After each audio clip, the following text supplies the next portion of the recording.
Hello everyone. Today is Thursday, January 13th, 2022 at 10:30 a.m. Well, I got the light turned off this time. Excuse me. So I probably won't have to see any gnats or spray for any gnats. But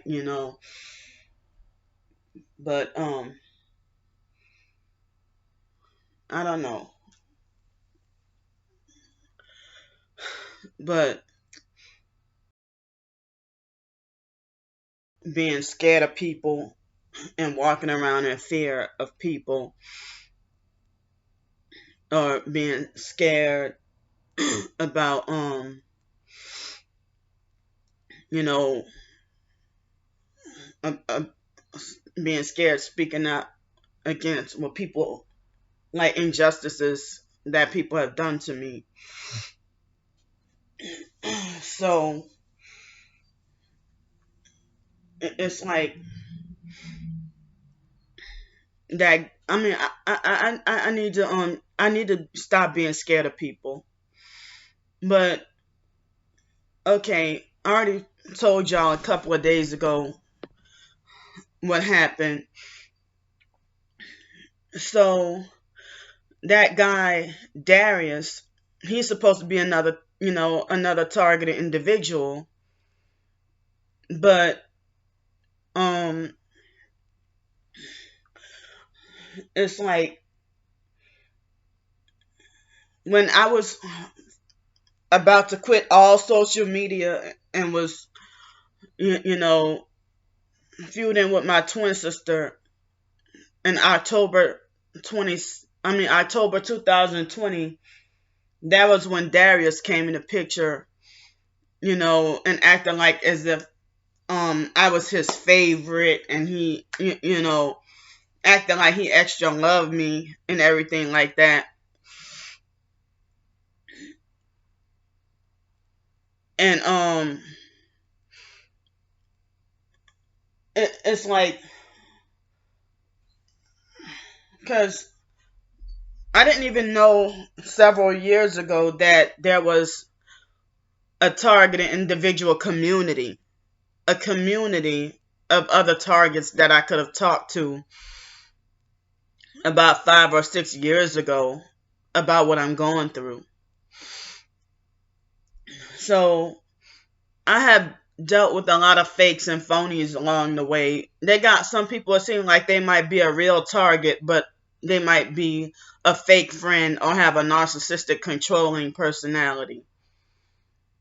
And it seems like as if, I'm not saying everybody, but so many people I talk about all the time that, that they try to control me and or order me around and tell me what to do or try to dictate my life or tell me how to live and stuff like that.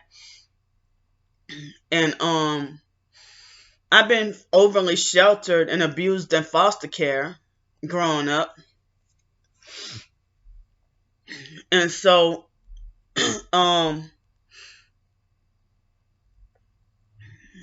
and so being abused in a cult and in foster care and overly sheltered and stuff like that, um so it's like you end up having relationship issues or communication issues, and the foster mom would keep us overly sheltered and wouldn't allow us to have outside relationships and friendships with people. And then she would turn around and tell the psychiatrist that Candy and Brandy don't have good social skills. Hold on, let me turn off the light. Turn on the light.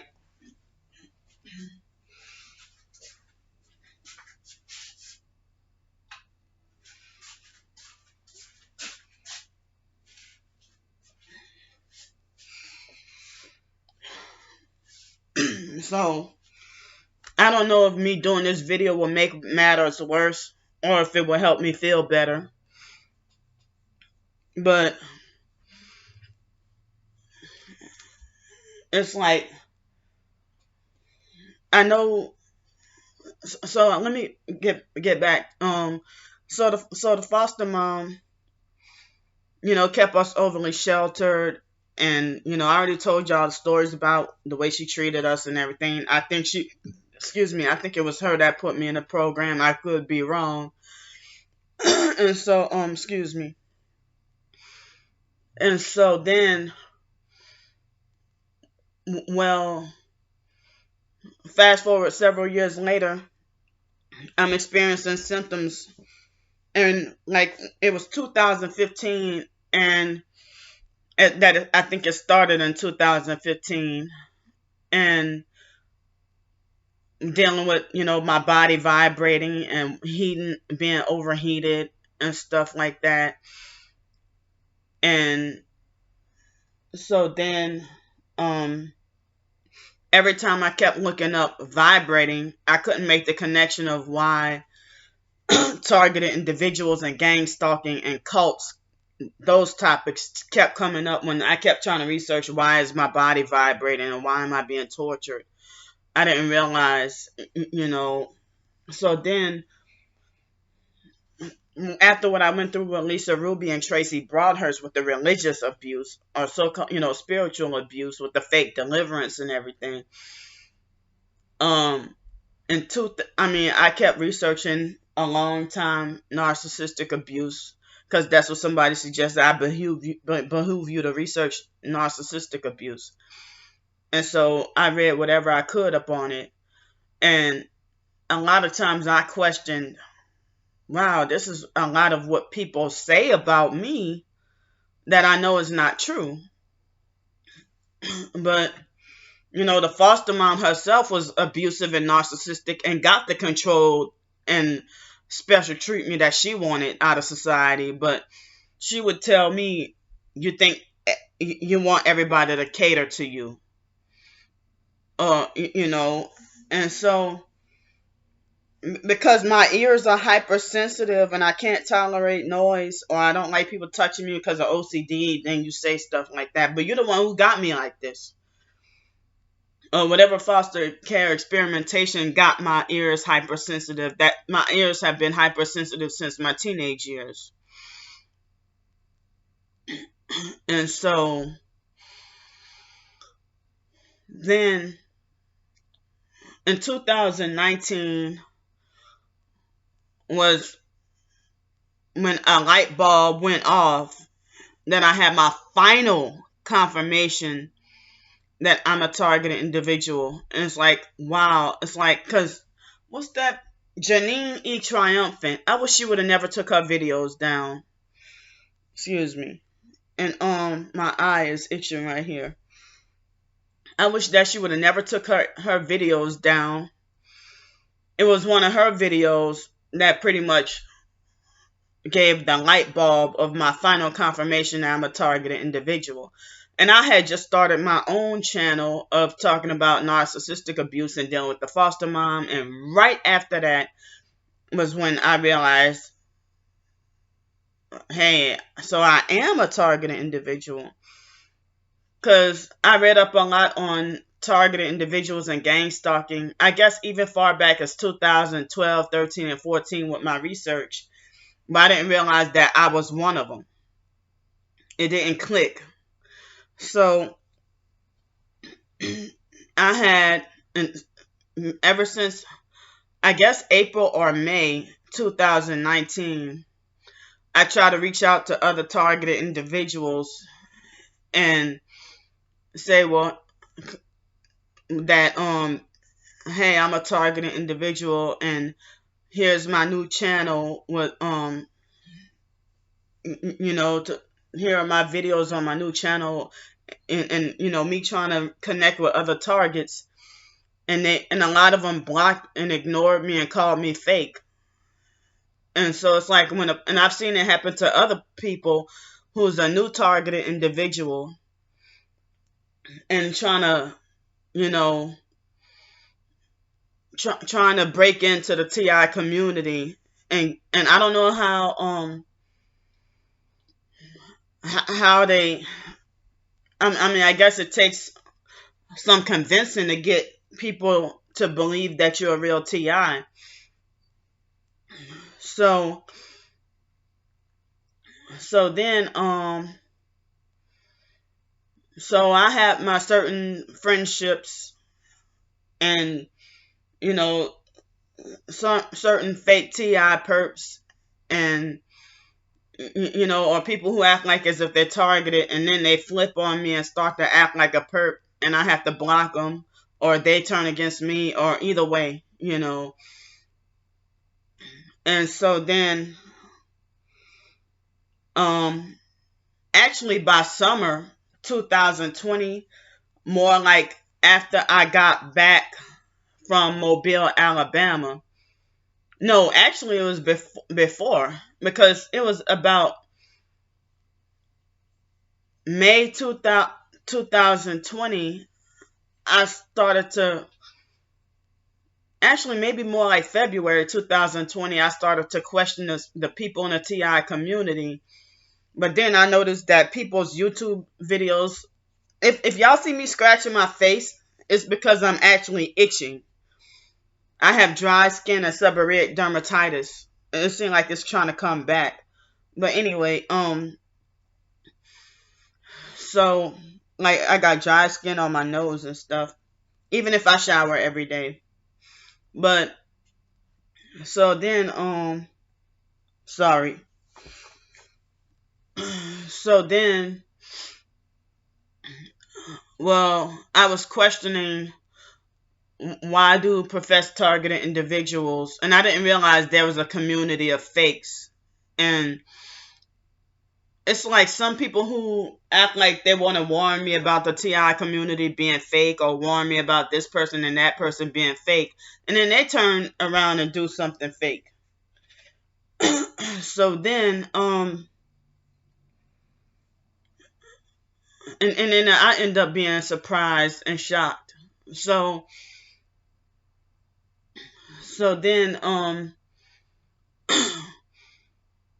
lot of the times I started off with one, of course, but I would have, and they had this person named Nanine Castleberry. She acted like a narcissistic control freak, fake TI perp. And she was the one, I think I connected with her on the guy Next Level. It was at the beginning. I don't even see him around YouTube much no more. And people were trying to say he was fake and a Mason and stuff like that. And so I guess he was one of the popular fakes. So Nanine Castleberry, I found about her by both of us had commented on one of his videos, and I'm pretty sure it was one of the videos of him talking about being targeted since birth. And so she was the one who told me about the Surveillance Survivors website with a long database of targeted individuals and their names and stuff. But I don't even think TIs try to go on there and try to go down a list and try to see who in their country they can reach out to, as another targeted individual. I mean, I had one or two people try to reach out to me from that website, but it never formed a friendship really or anything like that. But what else? Something else I was gonna say, but it slipped my mind. But I never really had as of the past, like last September, I had like a Twitter altercation with the lady who runs the Surveillance Survivor, Shayla Avance. And it seems like, she donated me $25 one time. But I don't remember exactly what happened, but it's like she said something smart ass about me, and like me and her had like a brief Twitter feud. And then I noticed that the NSA, the Surveillance Survivors website, she promotes one eye symbolism. Excuse me. She promotes one eye symbolism. So, I kind of question that because, the more popular you are, that's the more into the new age, witchcraft, occult, and everything that you deal with. And I heard that targeted justice is a CIA front. And a lot of these big websites in the TI community, or big names in the TI community, are the popular fakes that they're not even really targeted. Or the ones who got to be like an NSA whistleblower or DHS whistleblower, CIA whistleblower, and stuff, and making like they're targeted by the government and stuff. It's like they play both sides. So, so then it's like after that, I will have on average, sometimes at the lowest 3, but on average, the highest I've ever had would be like 5 targeted individuals I can talk to at, not simultaneously, but, not on the phone at the exact same time, but I'm talking about in a period of time I have like between 3 and 5 targeted individuals, whether real or fake, but of course if I know you're fake, I'm not going to reach out to you or try to talk to you. But it's like I didn't thought you were real and thought you were authentic, and then later on down the line realize that you turn out to be fake. Or they have some people I see really targeted, but it's like, see,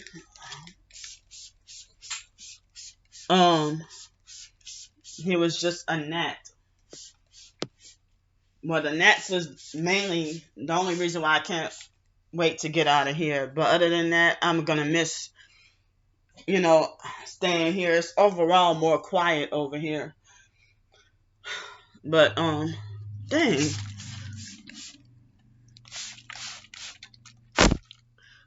So sorry.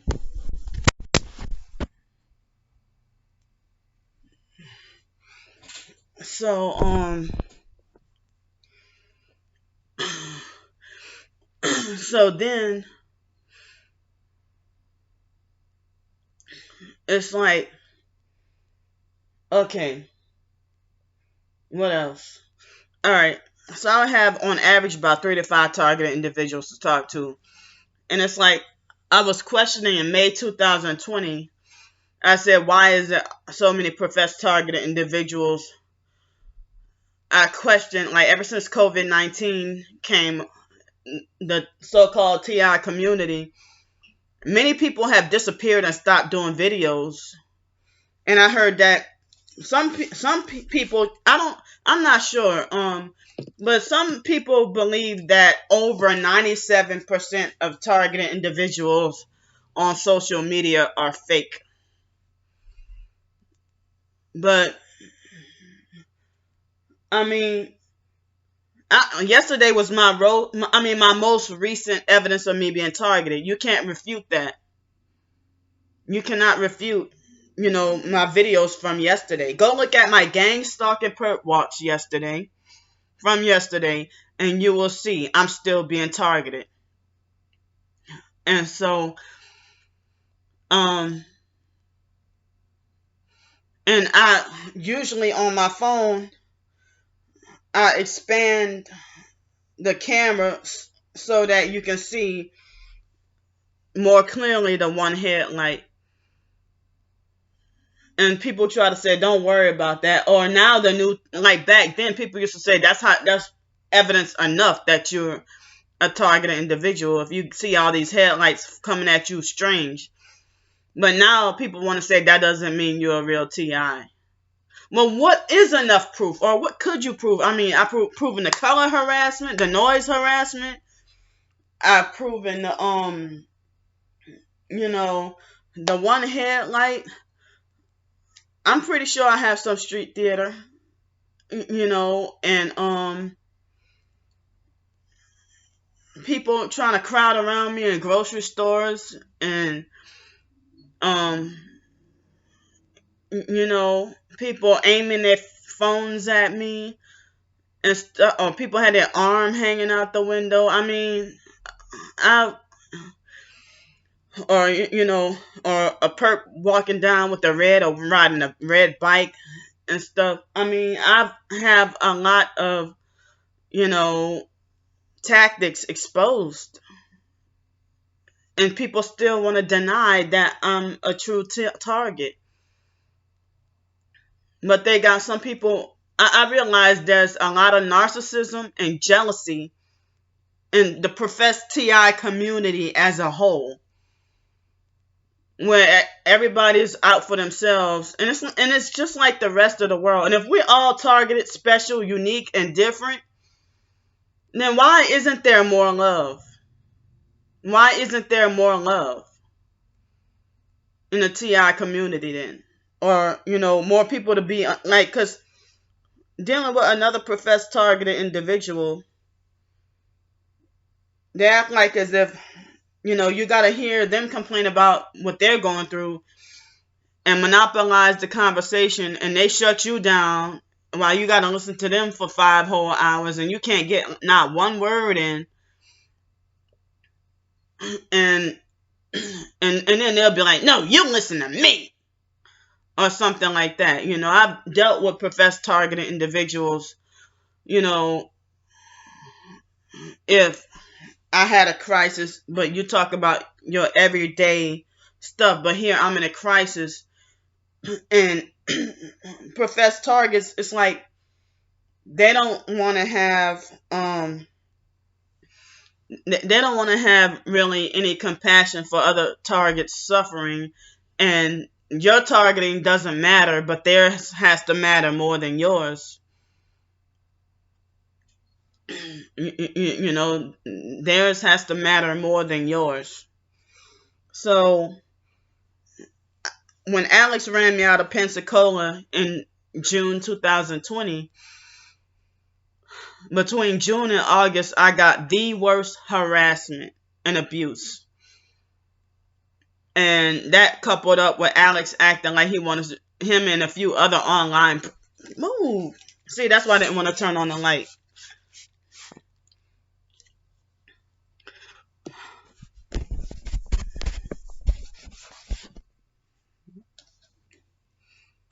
So, excuse me. So, I'm sorry it's taking me a long time. This is going to be like one of those 3-hour videos. So, by October, I guess I was down to 3 targeted individuals to talk to. And, Star Bricker had showed, like, any perp that I spoke out against, it was always her to go back and show them my videos and stuff. And have them jump on my case and get mad at me and confront me online or whatever. And try to get my videos taken down or whatever. Or she would call up businesses or call up my job, tell them about me, whatever. Or, hunt for where I work at. And y'all know my history with her. But if y'all believe that she's the victim and I'm the one tormenting and harassing her, then y'all are heavily deceived. It's the other way around.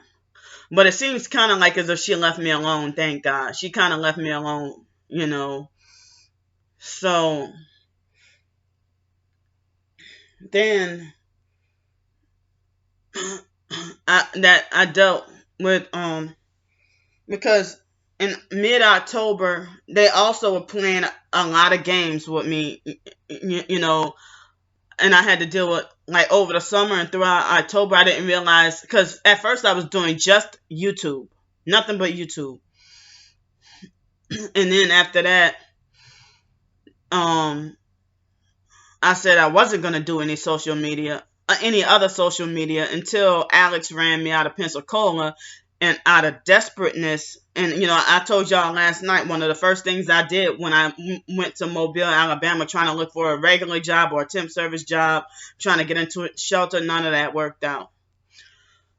So I was forced to resort to trying to beg for a hotel or a motel room in order to prevent from getting arrested for being homeless on the streets at night in Mobile, Alabama. And I didn't realize I was going to encounter that.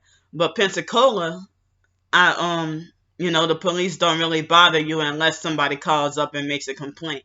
But other than that, how the hell am I going to sleep at a place for 20 months on the street? And because one person lied, police are naive and gullible, and they'll just blindly take anybody's word for anything, especially, and that girl was an obvious perp. I got the video footage, I think, on my other channel of the police harassing me and what she did to me and stuff like that. So I'm poor, broke, homeless. Like, how the hell you a perp and make a threat to sue a homeless person, trying to say, yeah, you put my license plate in my car up on the internet and watch, I'm gonna sue you. But you try to frighten and intimidate and bully me, and she lied and said that she owned that property when she didn't. And she lied and said that she owned that property when she didn't.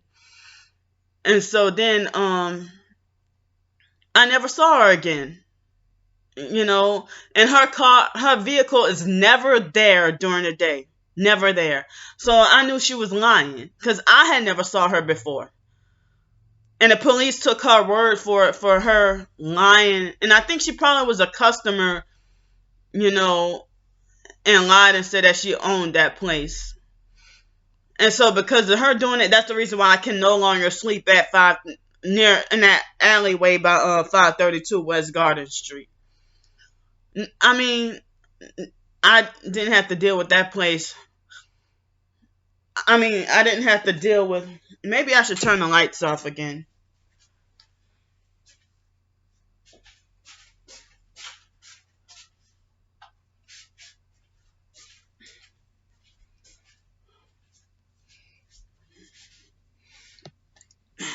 So I won't have to see the gnats flying around as much, and I can save some of my alcohol. Just me trying to spray at the gnats and still can't catch them. But anyway, my reflexes are slow because of the 2 strokes I had when I was 5. So then, so I forgot where I was going at, talking about, staying at 532 West Garden Street. But anyway, I forgot what else I was talking about. But anyway, let me move forward.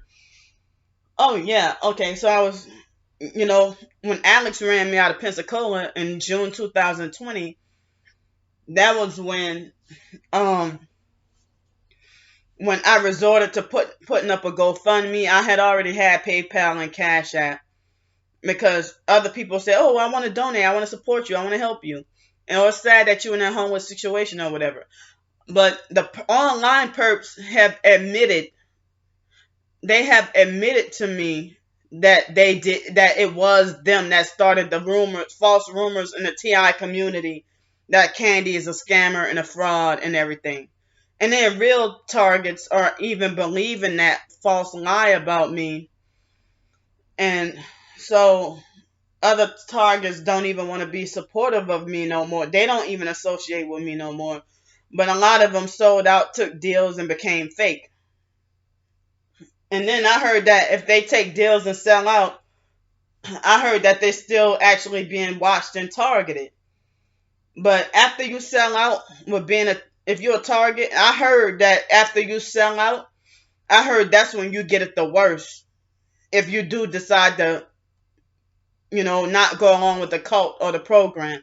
and it's basically part of the targeting. You target an individual, and they block you from everything in society because they want you to join them and be part of them. You know, you're not allowed to have any other job or any kind of life. You're not allowed something as simple as a water to drink unless they want you to join them. I mean, until or unless you join them. And then they make it like, well, if you join us, then you can have all the lobster, steak, and cake and every day that you want. So Alex must have been watching me all this time. I don't even know how he got a hold of my YouTube channel. How did he find out my name? And so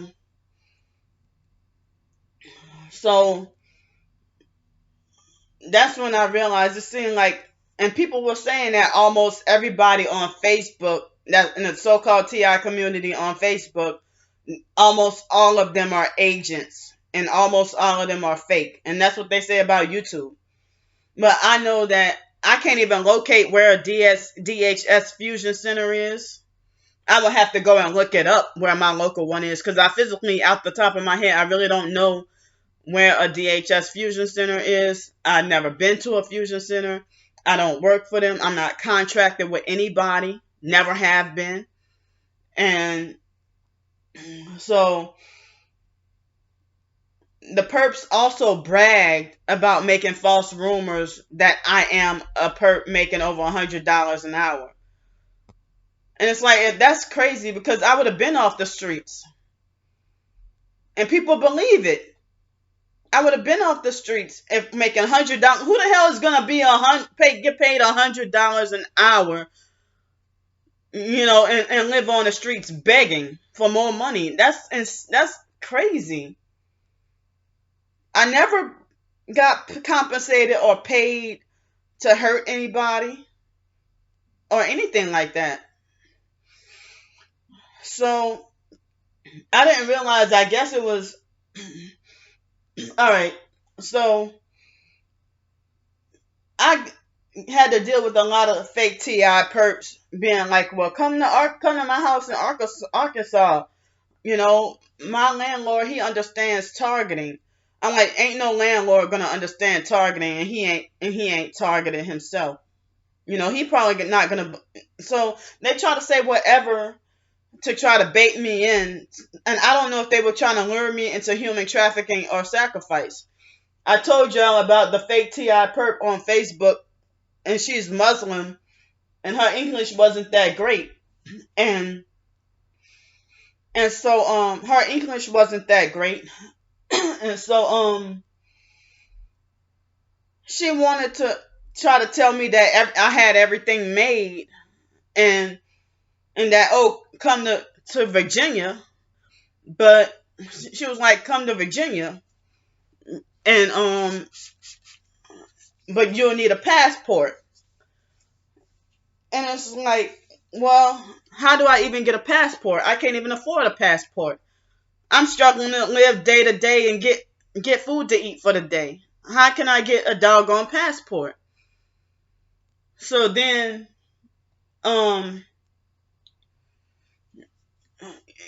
so then people were warning me, saying, don't fall for that, Candy, because she's gonna human traffic you out of the country. She's trying to human traffic you out of the country. And so I had a lot of people coming at me saying, well, come to Wyoming or come to Arizona. Come to, how you going to say, oh, if the targeting follows you everywhere, how you going to say, well, come to Arizona. I'm a targeted individual, but come to Arizona. Ain't no gang stalking here. And then a lot of other fake TI perps or regular perps jump down my throat for not taking that person's offer or advice. I know what happened to me with Lisa Ruby. So, and she probably was going to grooming me for sacrifice. And her and her husband lied and said that they were former Satanists or occultists turned Christian. And, I'm still damaged by Lisa Ruby. I mean, it's been a few years, and I'm still not over how Miss Lisa Ruby and Tracy Broadhurst, how they treated me. I'm still scarred and traumatized, and still feel like I cannot fast spiritually or the Christian way. I still feel like I can't fast because of what they did to me. But I've been trying to practice, skipping a meal or two, like skipping lunch or something like that. Like today, I'm not sure if I'll eat lunch today. But so dealing with Lisa Ruby and Tracy Broadhurst, I'm traumatized by that. And I thought I was able to heal and get over it, but certain things in my life make me feel re-traumatized all over again by what they did. And so then, well, basically all throughout the summer, I had to deal with fake TI perps. They're actual perps lying and saying that they're targeted, hoping that they can try to bait me in to believe them. Like the DJ, the human trafficker DJ, and everybody defends and agrees with them. And people wonder, why aren't you taking these up? No, so I refuse to. I'm 38 years old. I've never prostituted in my life before. They falsely accused me of being a prostitute, and so now they wanted me to become a prostitute and a perp, and I never said I was gonna join them, and I will die never joining them, and I try to motivate myself to do my own job, my own work, trying to live honestly and respectfully, trying to do the right thing. And so it was October 2020, and after what that Melvin guy did me, it was the last straw. So I felt like I've had it. I ain't talking to no more targeted individuals. I'm shutting down all my social media. I'm shutting down, in which I did shut down that blog, Instagram, Twitter, and Facebook, and was about to stop YouTube. But then again, without that, I'm pretty sure that I probably would have had a whole lot more setups or destruction. I probably could have gotten set up to get arrested, or they probably could have killed me, or probably hit me with their car, or, done something to me. So I don't know why even if people are being targeted, I don't know why certain targeted individuals act like they think they're better than another TI. That's why I feel like this whole targeted individuals being 144,000 is elitist and cult-like, and I know for a fact that targeted individuals are not the 144,000, and then some of them call themselves empowered individuals, or call themselves chosen, or saying they're God's chosen. I've seen, no way in hell you're gonna be a targeted Satanist and be God's chosen. Like, I've seen this girl, she was a white female, she was heavily targeted, but she admitted that she was a targeted Satanist. And so on YouTube, I can't look up videos about the very first topic about targeted individuals and gang stalking is at the forefront, at the top of YouTube. It's one of the first. It was one of the first things that pop up is videos debunking gang stalking in the targeted individual community. In that Todd Graham video, he's one of the first people. And then you scroll down, and videos about witches doing tarot card readings about targeted individuals and gang stalking. And then you scroll down a little further, it's Terry Joel Jr. And it's like, wait a minute, how the hell? Like, come on. Like, where are the videos about other targeted individuals? Where are they?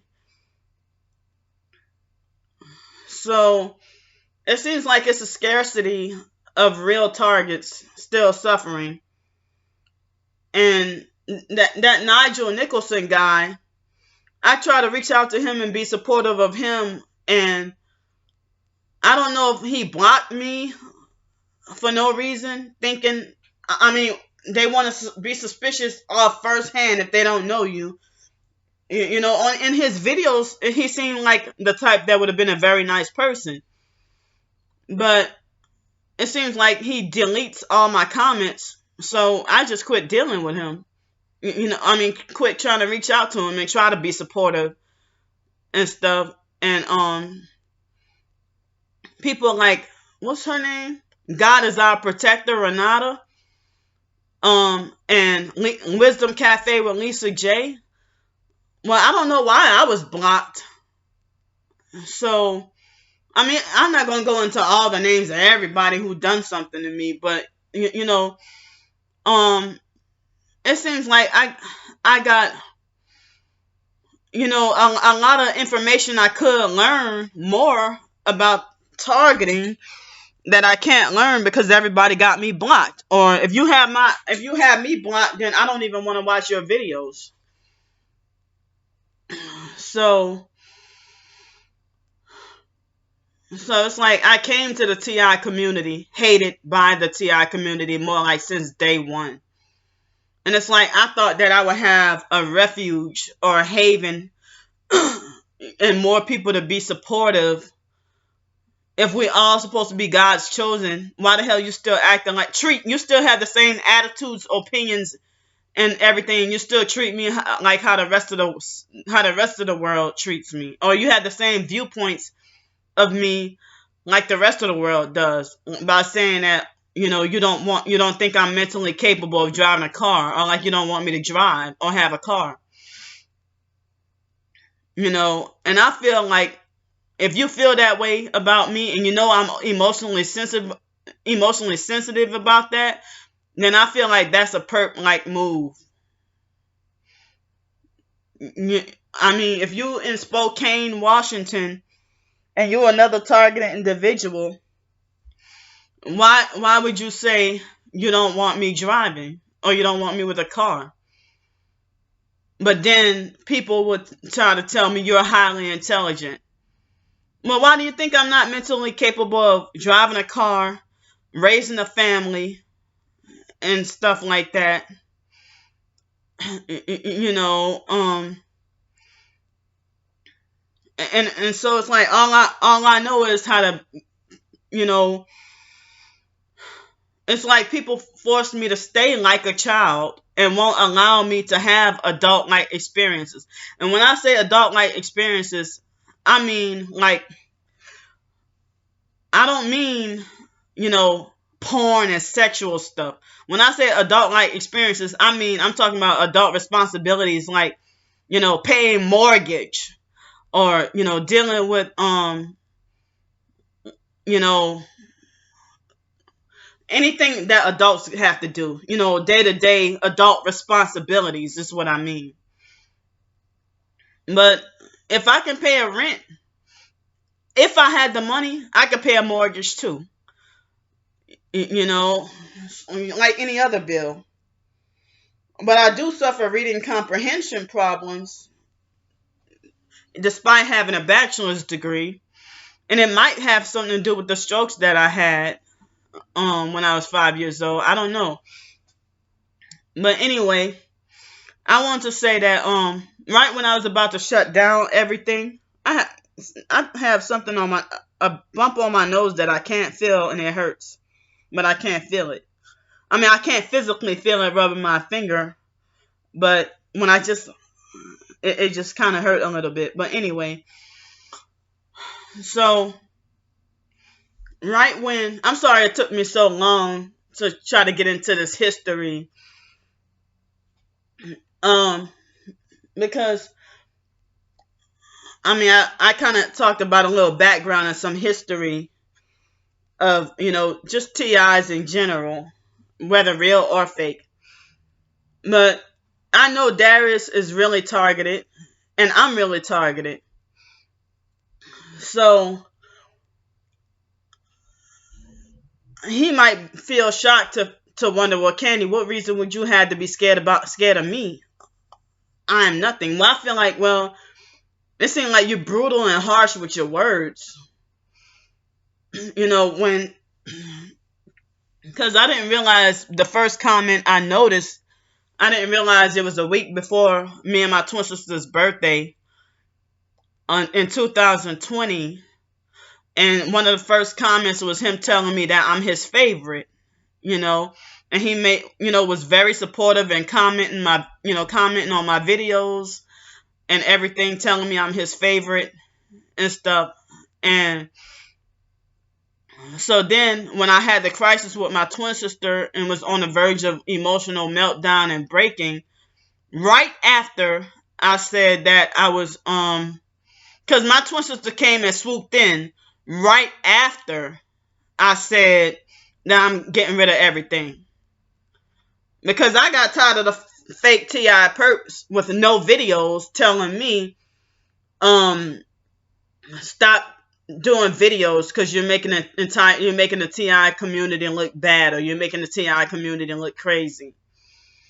So I got frustrated about that. And so my twin sister wanted to take the brownie points to make everything about her and make it like as if she wanted to make herself, pat herself on the back to make like she wanted to give herself fake credit for thinking she had that much power to get me to take down all my videos. So the feuding actually started with I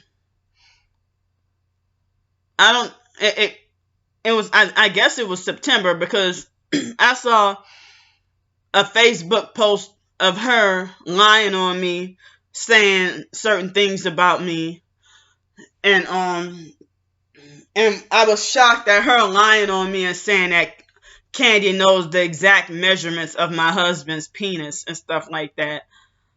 And it's like, where the hell would you get that from? So you're not even with him anymore. But it's like, I never was attracted to him. He's not my type. Dwayne, I was never attracted to him. He's not my type. Why would you say something filthy like that? And she said some other stuff too, And so, yeah, when I would get mad, I call people, I got my nicknames for people when I get mad at them.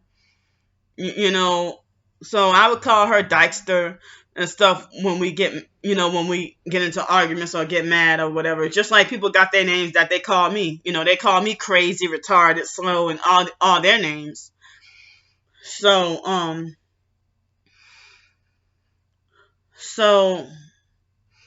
it's like, I thought I had never been so stressed in my life, and I almost thought that I was gonna have like a high. I think that my blood pressure. I was so upset that night that me and my twin sister were feuding, and she turned all people like professed targeted individuals and all them all believe her lies and turn against me, and then they joined the campaign and start bullying me. Like the girl who calls herself Targeted Madison on Twitter, I call her Fraudulent Madison. And she hopped on a bandwagon and switched her entire narrative about me too. She used to be she never donated to me, but I thought that she was one of my favorite targets on Twitter. And it's like, well, wow, you got the same, me and you think alike. But she used to be like, well, do you have well, she'd be like, well, I hope you get a hotel room tonight. I hope you get help with a hotel room tonight. And then once she turned against me and started to act like a perp and sided with my twin sister, and then started bullying me for months on end, then, My twin sister has successfully done a damn good job in convincing people to believe that I'm not targeted. Without her knowing, I don't even think she read up about targeting and gang stalking symptoms. And she still won't. But y'all believe her. As I said, are y'all gonna wait till after I'm dead to believe me? To start believing me? That I really have no support. Nobody. And so if I was able to get, I mean, I feel bad because as far as jobs go, me being out of work and unemployed and blocked from employment for so many years, I really don't have skill. And me not having enough money to take any courses or go back to school or, take any training on anything. It's like, I wish I had more skills on things to do.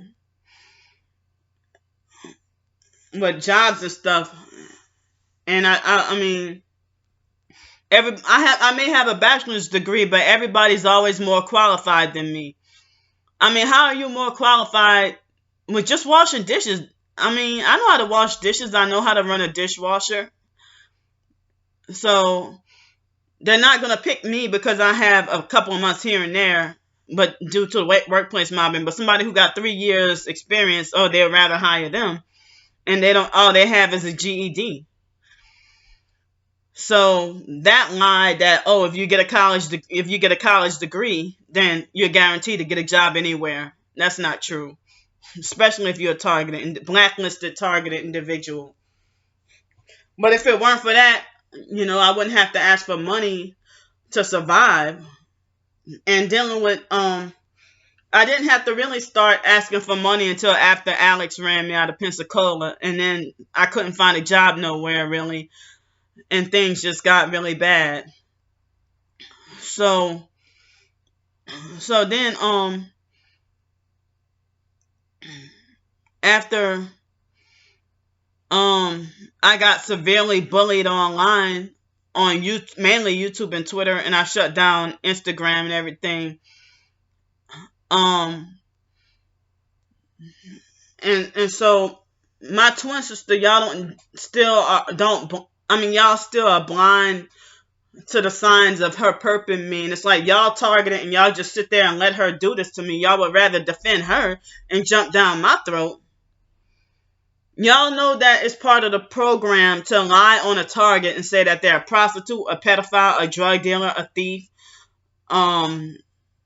whatever else, terrorist. But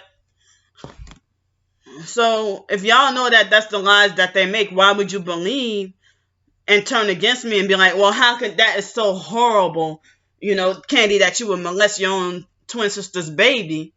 And as I said, my twin sister doesn't have any proof, and a new lie is created every time me and her get into an argument. So Darius, like right when I was about to cut off everything and everybody, I was gonna shut down my YouTube channel, shut down everything. But my twin sister came and swooped in at the last minute so she could take the brownie points for running me off social media when it actually wasn't her. It was before her. And it was the fake T.I. perps making me frustrated because they try to tell me that, ignore everything, or you're making the T.I. community look bad. Or you're making the T.I. community look crazy. So I can count on my fingers of how many targeted individuals on YouTube still, that they still doing videos, but I'm scared to comment, afraid of them blocking me, or afraid of them treating me mean or whatever. So it's like by October, by like a little bit after mid-October, and I had my last feud with the Melvin guy. He was supposed to be targeted, and then he started perping me. And he cut me off and thought it was funny. And so then But Melvin, he professed to be Christian, but he was associated with New Age. And so me and him would have debates and arguments about the New Age movement. And then he started to act like a perp. But Melvin tried to make like as if he's still targeted, but then said that he only gets noise campaign and directed conversation, but everything else is cool. But I'm like, how are you targeted, but you're not getting any workplace bullying or workplace mobbing? You're not financially suffering. He acted like he couldn't afford a new phone, but he was able to help me with $300 for a motel or a hotel room. I appreciate that. Thank you. But he was able, but me and him tried to talk on the phone, and I'm like, Melvin, I can't really hear you. And he'll make like he can't afford to get another phone. But then he was giving me money for a hotel and motel room, and then started being manipulative and started to act like a perp. But then he cut me off. And so all that happened around the same time, like around October 17, 18, 19 or whatever. So it was between October 20th and 22nd when Darius decided to reach out to me and wanted to talk to me over the phone. And so me and him talked, I think it was about 5 hours. And I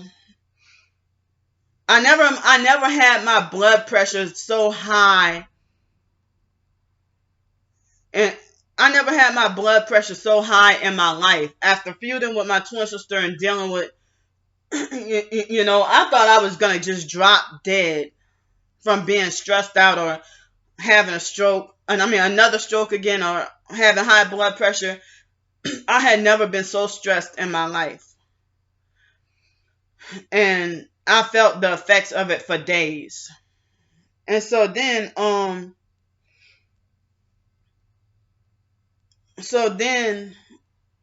it's like Darius was supportive of me and talking to me, and checking up on me every day. And me and him would talk. My sleep, I didn't mind it because I didn't really have a job or anything important going on in my life anyway. We both trusted each other with personal secrets and, personal things and stuff. And I thought he was a good friend to confide in. And almost like, even though he was younger than me, 8 years younger than me, but he made me feel like a bit like as if he was a big brother sometimes. But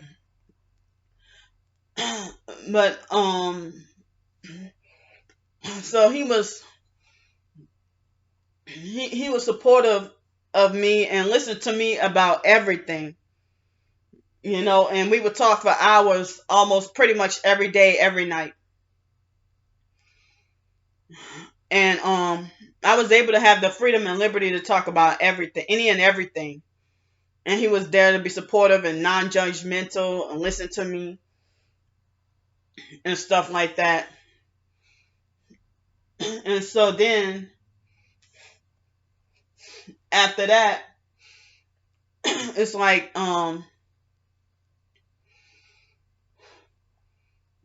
so Crystal Newman, I knew her, I remember her from summer 2020 being on Facebook. And me and her emailed a couple of times. I had no idea that she was a witch or, or associated with the sorority and stuff like that. I had no idea. Because if I would have known, I wouldn't have associated with her. But she made it like as if she was under heavy MK Ultra and wanted to break free. And they were going to sacrifice her and stuff like that. That she was going to end up dying. But, also I want to say that Darius defended me in the beginning at first.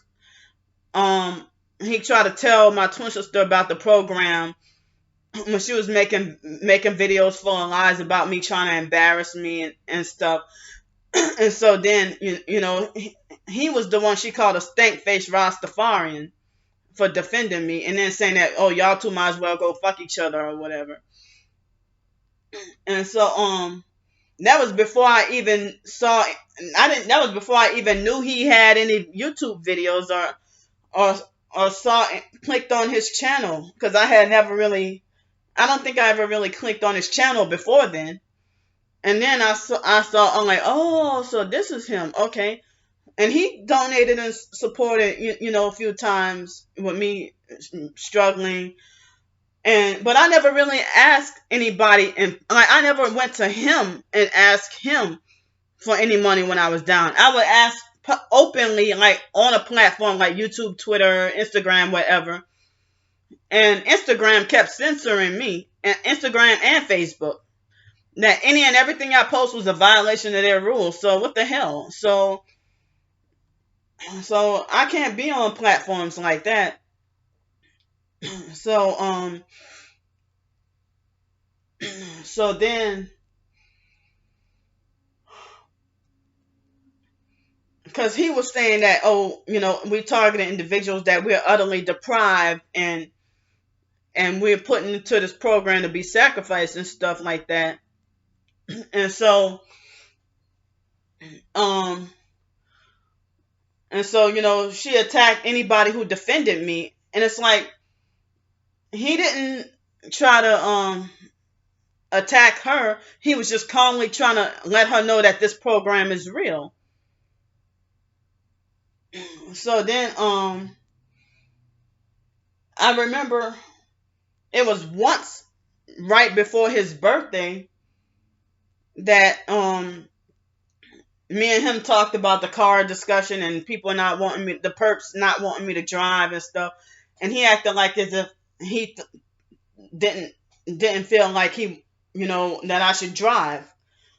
And I was wondering, well, how come, you know, I don't remember what his response was with me trying to, and that was the first time that he kind of acted uninterested when I was, talking about wanting to drive and have a car and stuff,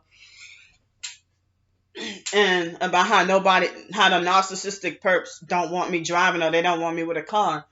And he thought that I wanted to be a danger on the road and drive sleep deprived. And I made it clear and plain to him. I said that no. I said that the perps know I wish to drive, and I said they sleep deprive me on purpose so that I can't be fit to drive. But if you didn't, and I don't want to be a danger or drive while sleep deprived.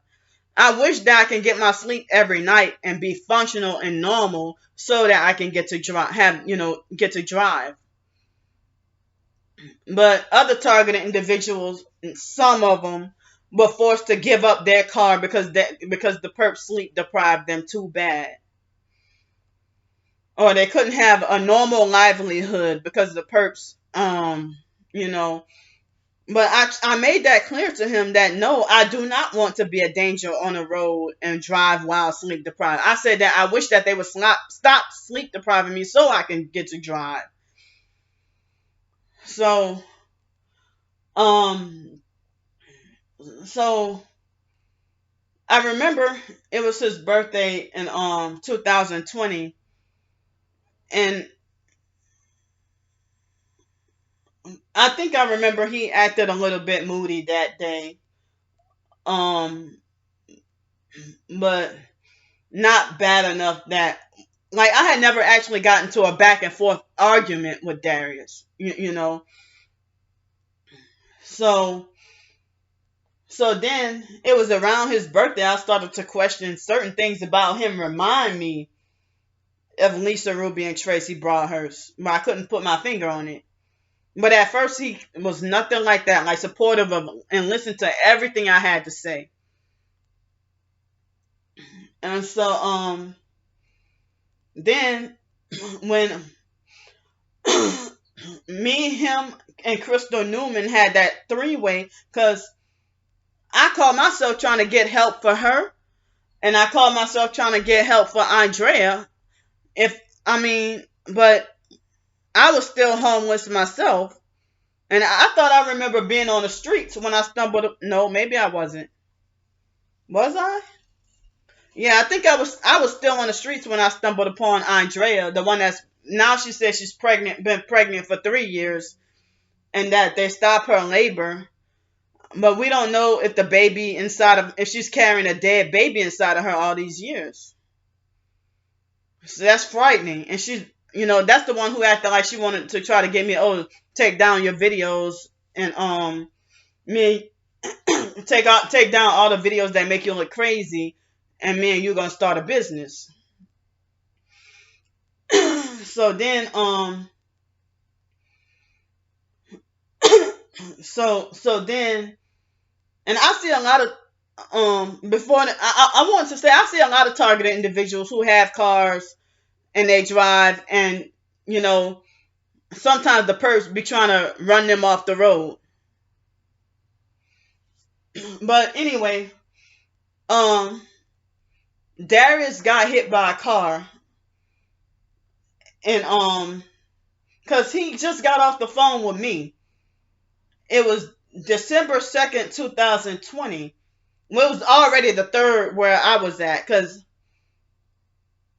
he was talking on the phone with me, and me and him got off the phone.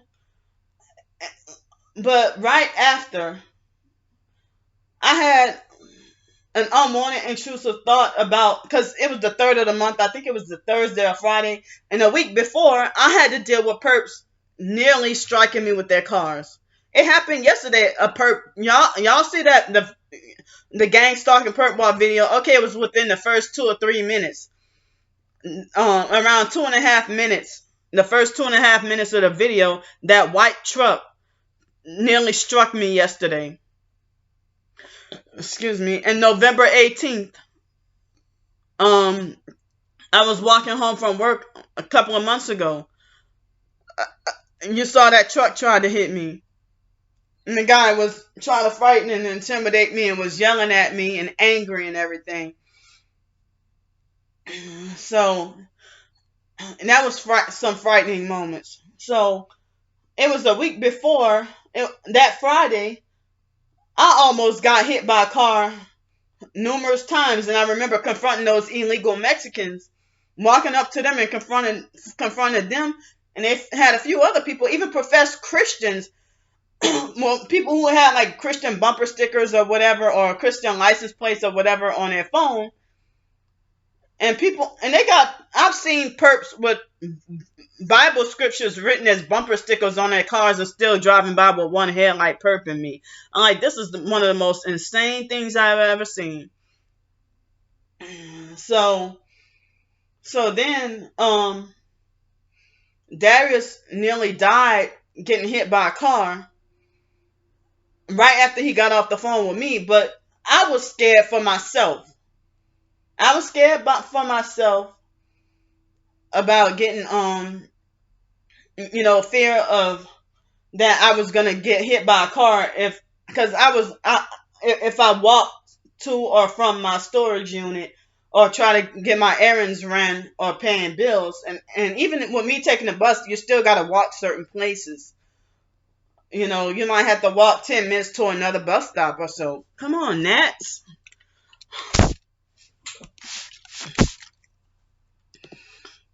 So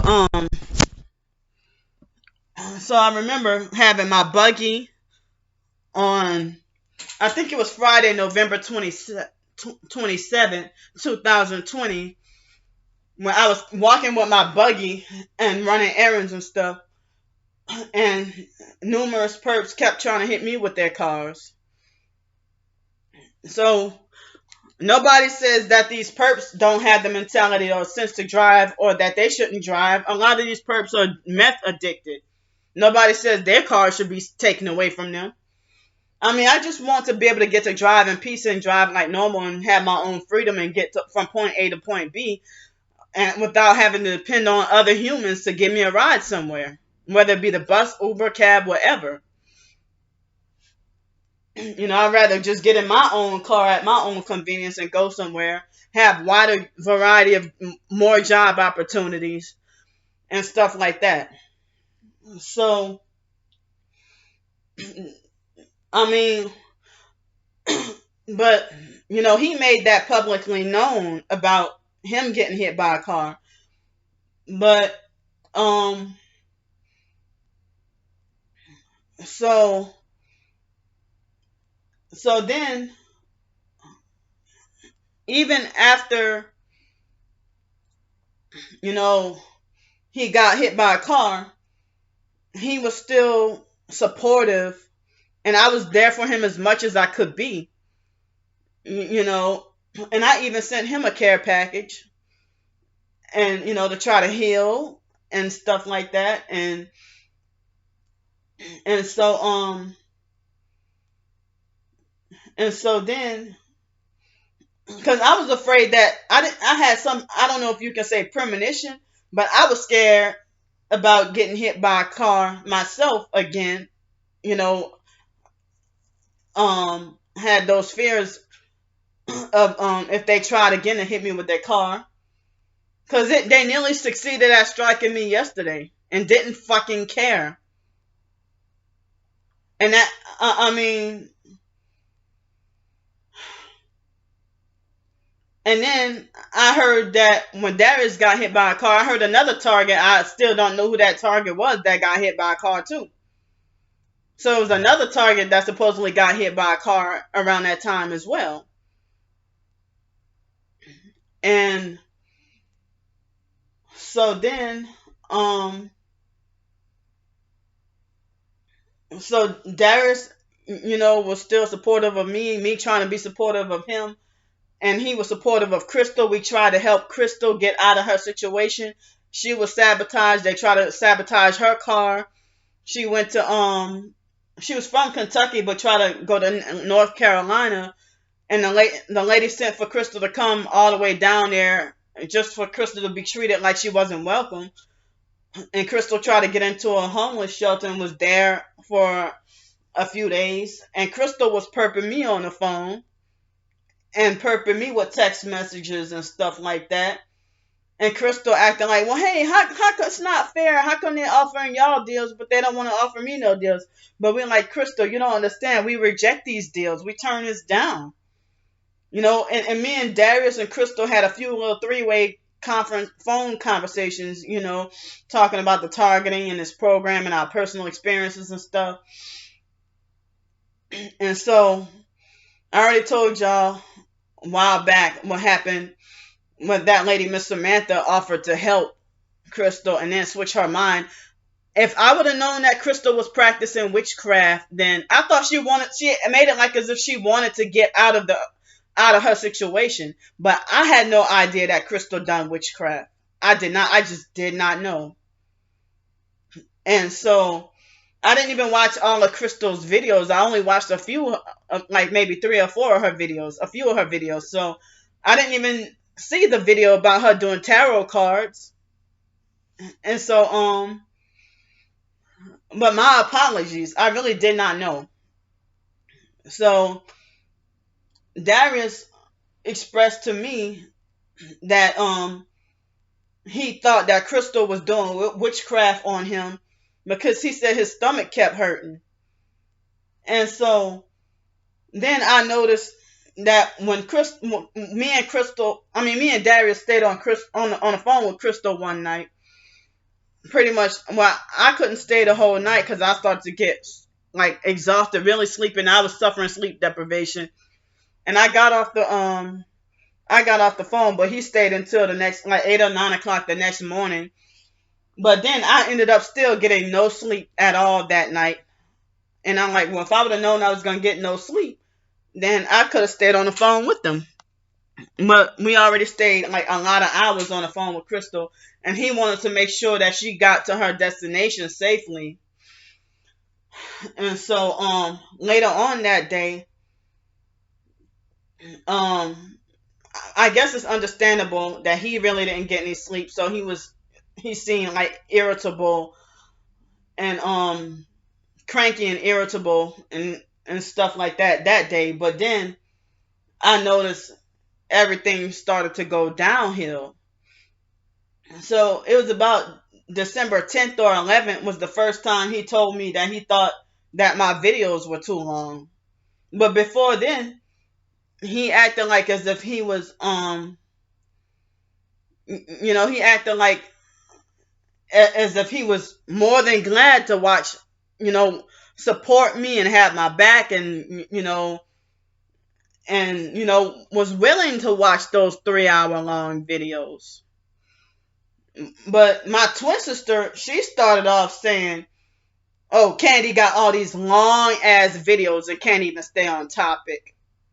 Because I had a lot of stuff to process at that time.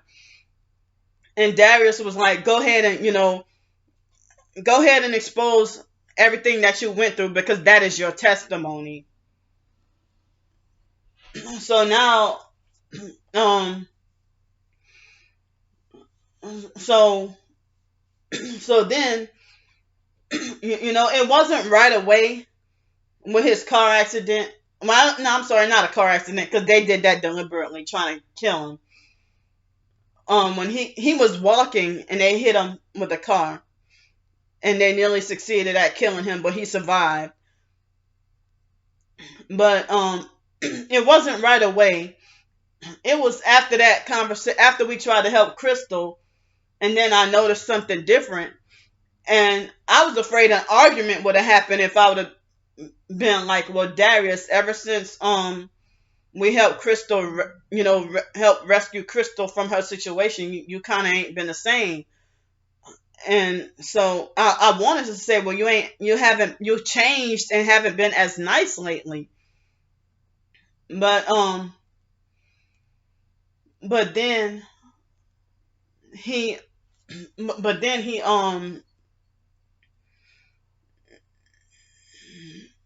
but then he had you know he told me that he saw a vision of a person putting a wedge between two people. And so I wonder if, because Crystal, I don't know if Crystal was jealous about my friendship with Darius. I don't know, or if she wanted him all to herself. But it's like, ever since dealing with Crystal, Darius kind of, I figure that changed. Because when Darius got hit by a car, it was precisely 20 minutes later. It was already about 12 o'clock my time, midnight, December 3rd, and it was still December 2nd where he was at. And me and him, I don't remember what the conversation was about, but it was one of our long talks, and he had to go to the store for his mom. And so when he went to walk to the store and he got hit by a car and stuff, so then but that didn't seem like that changed, you know. So then I'm not gonna say everything that went on, but I mean, when I went through what I went through with my twin sister, he told me, "Don't go look back on your twin sister's page for your soul's sake." He said, if that was gonna have me weak, mentally fragile enough to go do harm myself or do something to myself, he told me, "Don't go look back on her page." But then, not her, but her flying monkeys or cult followers would create new accounts to come and harass me and stuff like that. And that Tony White guy and a few other fake TI perps and regular perps. So that Tony White guy is the fake TI perps that say that gang stalkers gotta eat, and I can't knock a gang stalker's hustle, and gang stalkers gotta feed their families, and acting like he respects the gang stalkers and stuff. And then trying to tell me that I'm asking to be gang stalked and murdered. And then the meth mouth Tony White fake TI perp try to make like he's targeted, and he's from Long Beach, California. And Tony White tried to trying to say that if I that now I'm asking to be gang stalked and murdered, and that if I die nobody would care and stuff like that. If I get killed by these perps, then nobody would care. And then he started to create multiple accounts to come and harass me. You don't do that to another target. So so then I try to give Darius his space. I mean, because I noticed that he would go like a week or 2 weeks, and I hear nothing from him, and I would have daily panic attacks, being afraid that he turned against me or betrayed me, or that he believed the lies or false rumors about me, or that he don't like me no more. And then once he would text me, then I would feel relieved, because remember, he would go, even after his car accident, he would talk to me, every day, talk and text every day. And even when I was, in the hotel or on the streets, he would check up on me and see if I'm okay and everything. And so then, so then, um, so then he, you know, I noticed that I haven't heard from him in a while. And then I saw that he made a YouTube video that I thought word for word that that video was about me. I'm not going to mention the title of the video because I know the perps are going to go hunting, being messy. The perps are going to go hunting for that video. Ooh, they're going to go hunting for that video. So I'm not going to mention the title of the video that he did.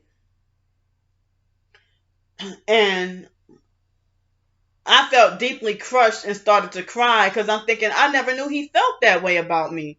He gave me zero indication that he felt this way about me.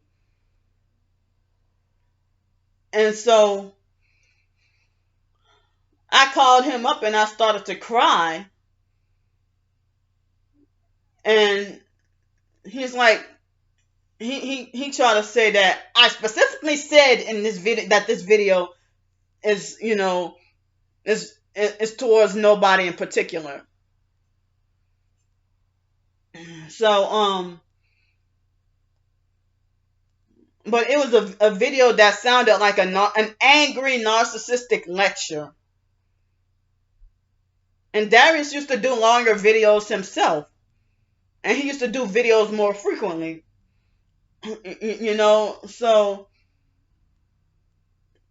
then he started to make like he should make short videos. Or there was a point in time he was one of the people trying to tell me to get off social media, or you should take a hiatus, you should take a break and get off social media, or get off YouTube, or your videos are too long. And I do remember doing a video asking, well, are my videos too long? And people like, girl, do your thing. So it seemed like he switched his narrative about me too. But me being mentally and emotionally fragile, I mean, for a long time, Darius seemed like he was the only target I was talking to. When I couldn't find any other TIs, I wanted to be able to reach out to others and talk to them. But it's like, and if he seemed like he thought, like he said, I don't give glory to no one, but you are my favorite. That's what he told me. He's told me over the phone numerous times that he thought I was his favorite. Or he said he don't really converse with other TIs. That basically I was the only one he would talk to on the phone. So then I remember one night he was going through something, and wait a minute, let me back up. So when I called him and I started to cry about him making the videos, that I thought it seemed like everything he said was about me, because this was people say about me, people who are narcissistic abusers, stuff that they say about me, you know, and when you're going through something as a target and you don't know how to cope, and people with narcissistic personalities always try to make it like you're a constant victim all the time, or you play the victim and stuff like that. But he never gave me any indication that he thought that about me. So it seemed like as if I coincided that with him avoiding talking to me for like 1 or 2 weeks. And then next thing you know, I see this video, and I nearly lost my mind.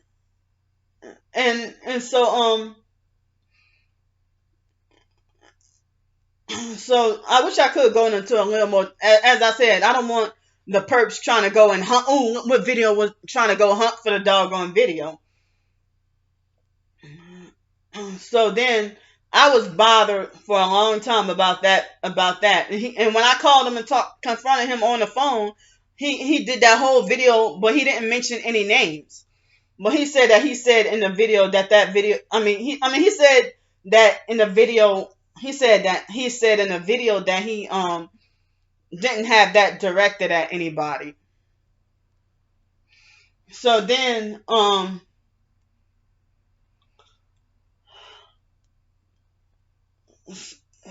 he after that he had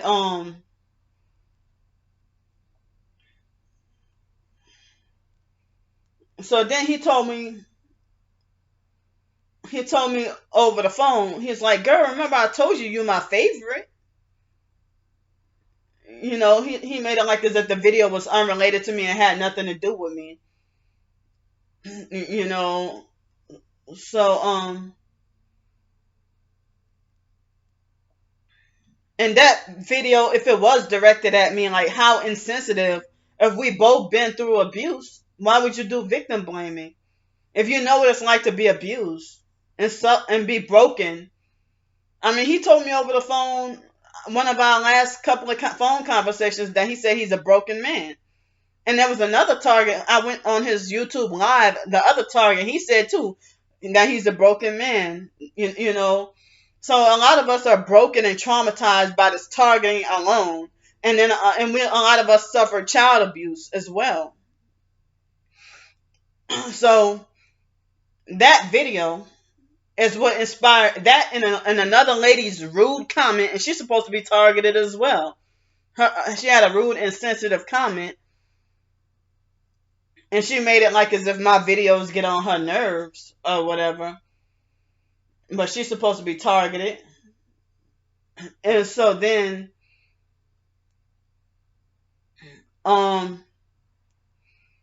so all that inspired me to write that Let It Go ebook. That, I guess, letting people know that I'm still not over my targeting. I'm sorry, being traumatized. My trauma. Because I thought it was just a phase in foster care of, them saying you don't have the mentality or the sense to drive. You don't have no business driving. I used to have a car for a year and a half.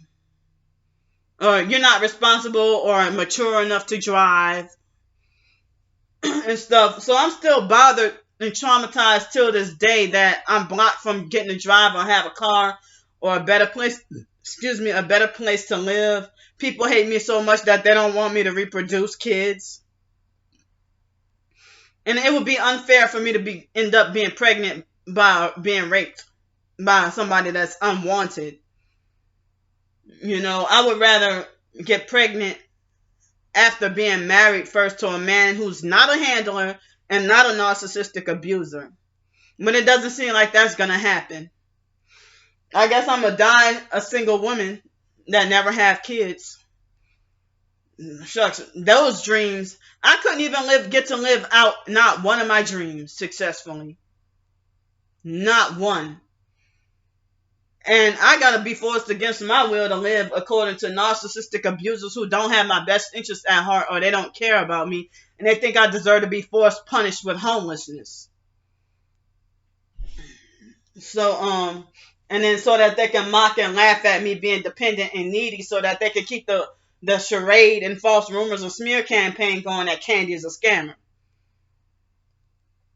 And they brag about how, yeah, we're gonna mob you up, hit you with energy weapons to mob you off your job and make you back homeless again. Ha ha ha. They want me to join Satanism so bad. So then so I felt puzzled about Darius in that video. And so I felt puzzled about that video, and then him telling me on the phone, "Girl, I told you you're my favorite." And so then me and him talked more later on. But he seemed like I get a temper when I'm triggered and provoked. But he seemed like he got a lot of anger and hostility and get belligerent. And so that's what made me fearful and scared of him. But I figure he can't come from where he's at and come physically do me anything. Why am I so scared? I mean, not that he's going to, do me anything, but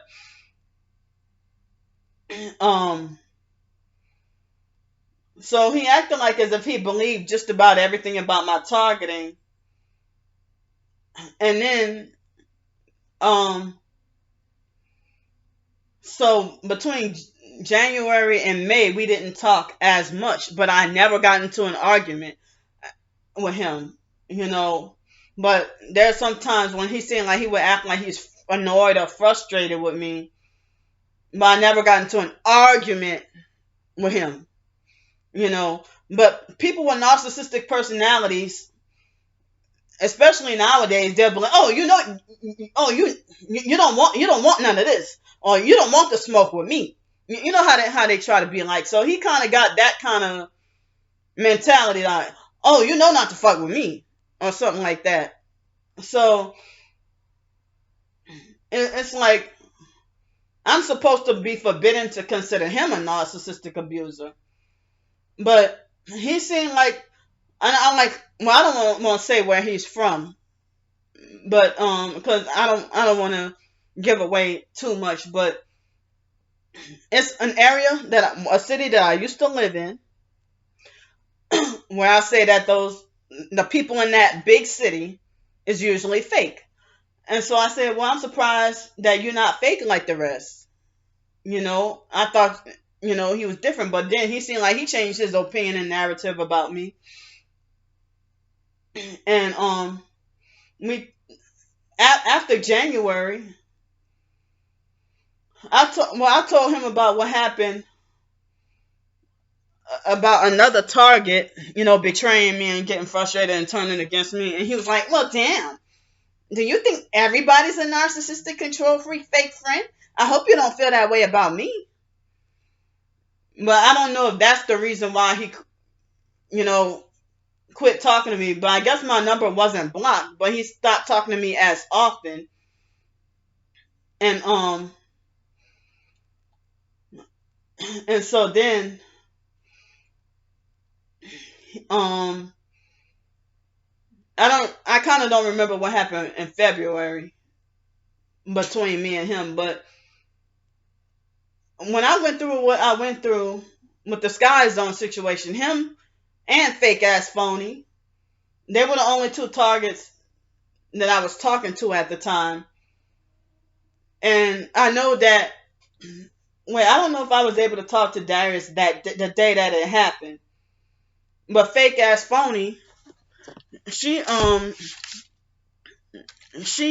got mad and went off and yelled at me and did victim blaming and wasn't supportive of me at all. And usually there have been times when Darius would call me. It'd be 6 o'clock wherever he's at, or early in the morning or something, or sometimes when it'd be early in the morning, he call me or I call him and everything's fine. But I was freaking out and couldn't keep my composure or hold myself together about what happened at the Sky Zone job. you know. And so me and him talked for a long time. The next morning, I called him. I didn't. I think it was about 8 o'clock my time, or maybe 6 o'clock wherever he was at. And I felt like, well, I apologize. I didn't. I hate to call you so early in the morning, but I really didn't have anybody to talk to. And he seemed like he was irritated and frustrated at me. But then we talked, and I remember him trying to say that the manager had a right to fire me and ban me. But then he said, well, you should go get a lawsuit. I felt like that was traitorish. Or I felt kind of betrayed by that. If we're targets, why would you say that a perk manager, manager who's a perk, why would you say he got a right to fire me? you know, so then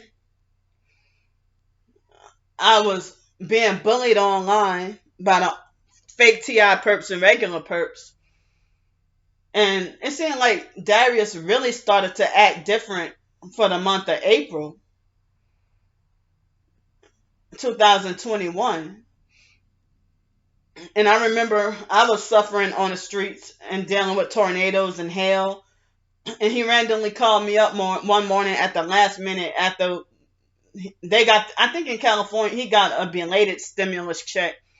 And he was just straight up going to go by Miss Deborah's place. And Miss Deborah, he knew in advance that she was a fake TI perp.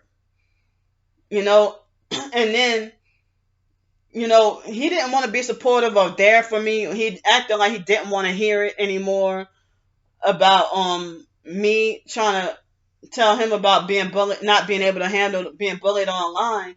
And he straight up told me that I'm not about to sit up here and he made it like as if he was straight up told me that he's not gonna, him and fake ass phony straight up at different times told me that they're not gonna defend me against the online perps.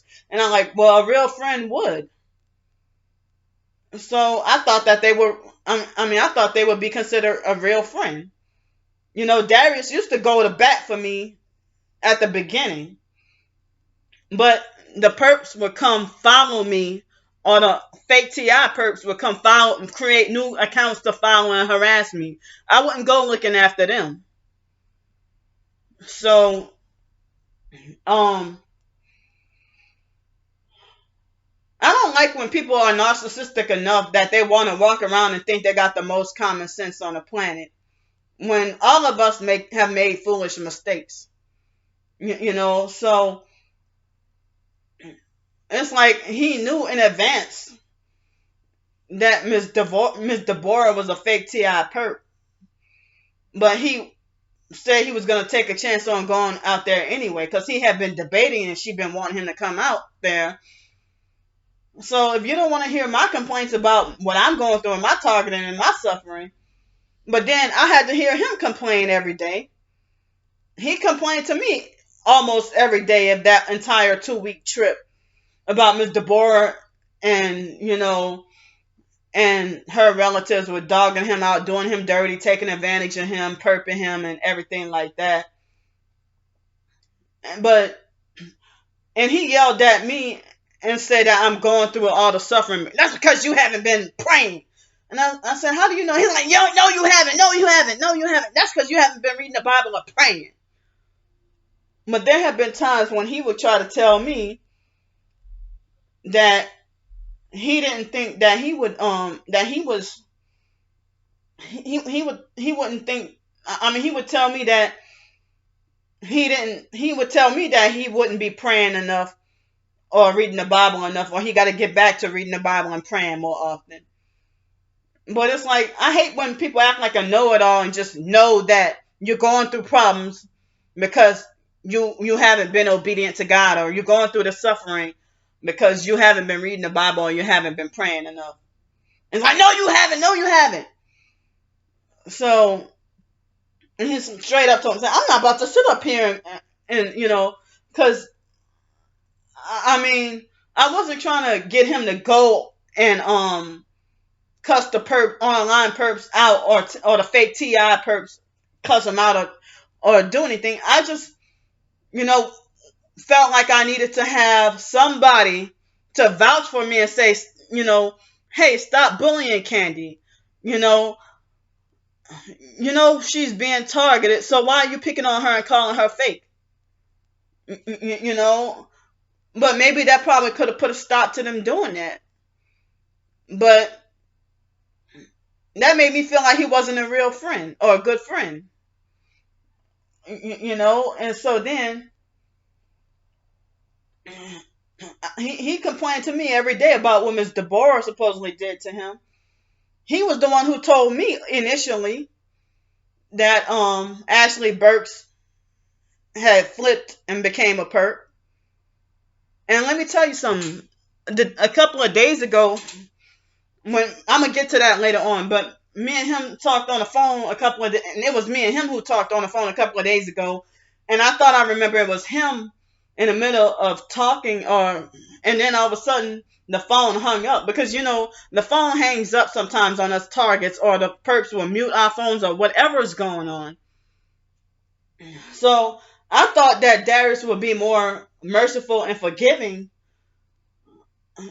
but I was trying to contact him Monday during the day. I thought we were going to finish our phone conversation. I did not realize I still don't know what I did or said wrong for him to get angry and block me like that. He doesn't seem like, even though I know he, get hostile and get a temper, but I don't know if I did or said anything hurtful, it wasn't intentional.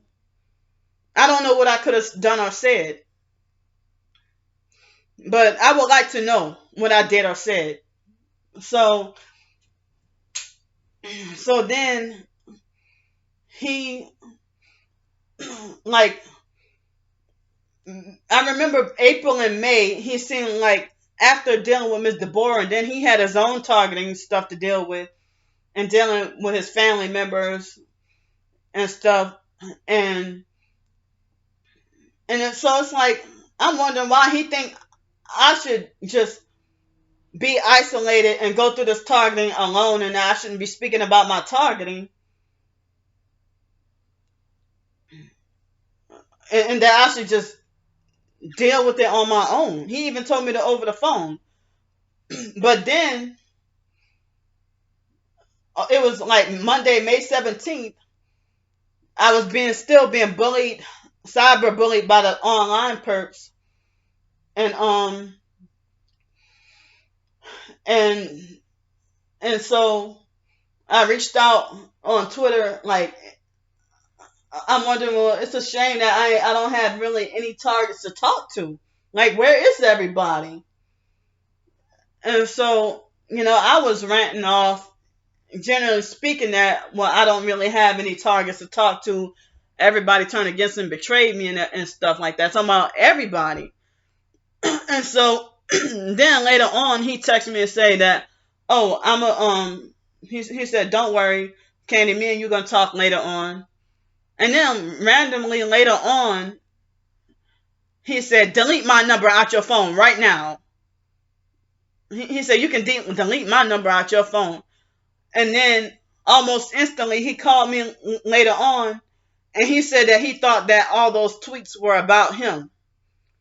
And I'm like, I don't know what would make you think that I'm targeting or attacking you? Why would those tweets be about you? And so he acted angry and hostile, and I had to hear a narcissistic lecture for hours. And, he think I deserve to be punished with suffering my targeting all by myself. And the video that he did that I'm almost sure was about me, it seemed like it was very harsh, abrasive, and insensitive to people who, like, people deal with abuse in different ways. I don't think that there's one formula on how to cope or deal with being traumatized and abused. So it's like, I don't know why, if you've been an abuse victim, why would you act insensitive towards, maybe you can handle it, but another person probably can't handle it.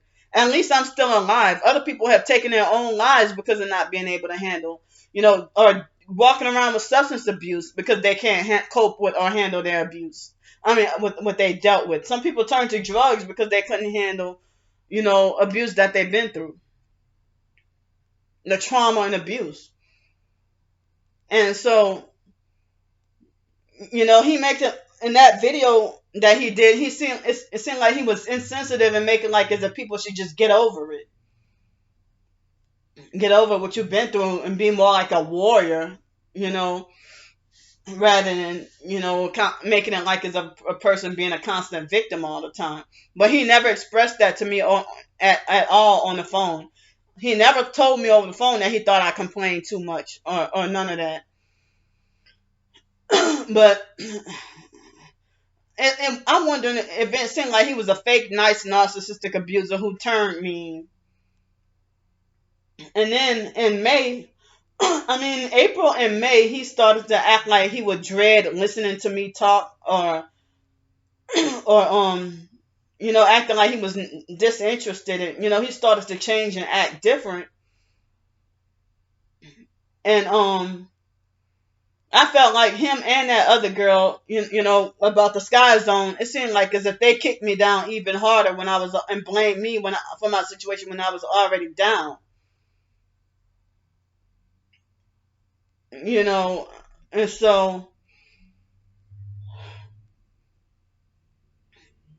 so then I was traumatized and psychologically and mentally, and I felt spiritually abused by him, as I said, like another Lisa Ruby and Tracy Broadhurst, with that professed to be like a Bible believer or a Christian with an elitist mentality. And he's always talking about plagues being sent onto people. Like he always talking about God sending plagues on the people and stuff like that. And it seemed like and so then it seemed like as if in April and May, he started to act like as if he doubted that I was a real targeted individual. And that was really hurtful to me. After all the videos that you've seen. And I want to say there was another video that he did that he called me.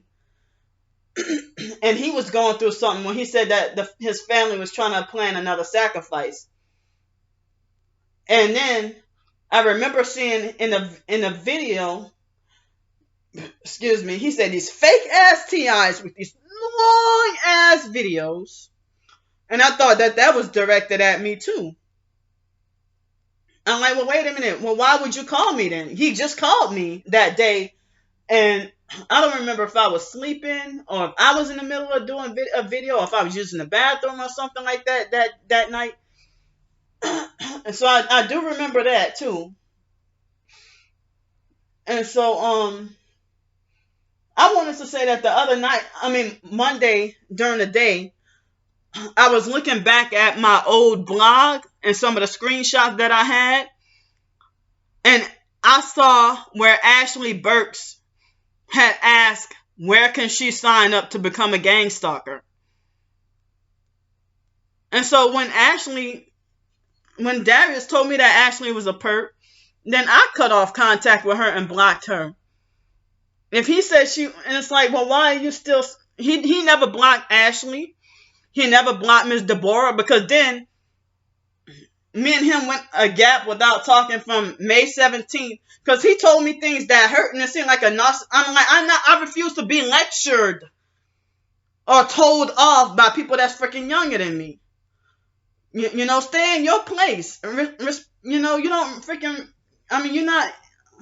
you think you got power, rulership, and authority over me. So it seemed like as if he treated me like a verbal punching bag, and I was hurt, offended, and upset by that long lecture that he gave me. And then it seemed like as if he, piece by piece, was giving me indirect hints that video, in fact, was about me.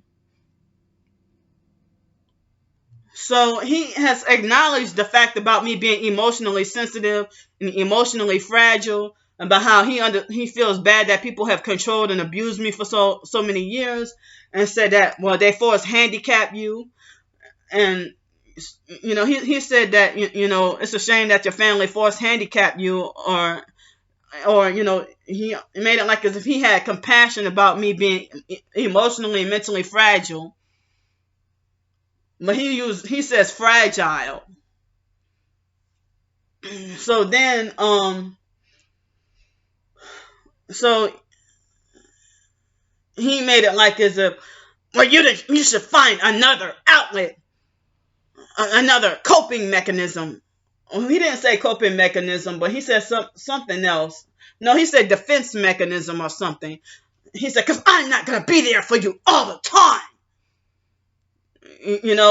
And I still don't know what made him, and it's like made me afraid to tweet anything. Because if he felt like if I say that so many targeted individuals have done this to me, and he think it's directed at him, so I wasn't even talking about him that day. I was like, well, any other targets? Where is everybody? Nobody really listened to me crying out for help. And so everything was just empty and bare, me crying out. And also, I was praying and reading the Bible too. So I'm sitting here feeling all alone, and he think I should be punished with fighting my battles all by myself. And it's like he's one of those narcissistic abusers the religious narcs who worship punishment, that he thinks that God should punish everybody for everything. So then he and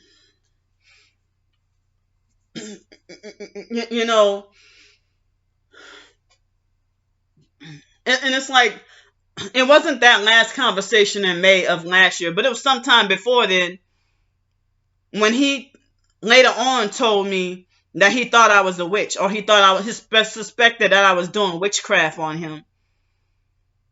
And so then I was like, what will make you think that about me? And he said, at first I thought you were doing witchcraft on me. Well, you're changing and acting different now, but I mean, you didn't reveal that to me before that. You thought that. I'm like, what would it be? But then he would say something like, he said that trying to seek pity and attention is witchcraft. Now, I'm not trying to seek pity or attention. All of us targeted individuals want to be heard about our injustices were being targeted. Even him. He called me up the other day telling me he needed somebody to talk to. Well, how come it's okay for you to need somebody to talk to, but I'm supposed to go to God for everything, or I'm sinning or committing idolatry or having too much faith in man when I reach out to another human being and need somebody to talk to? So he tried to say that his ex-wife was a witch, or that it was witchcraft, that he tried to make like she always played the victim and wanted pity and attention sometimes. And so then he said, oh, not you, no, not you. I'm not talking about you. But he was saying, oh, generally speaking. So,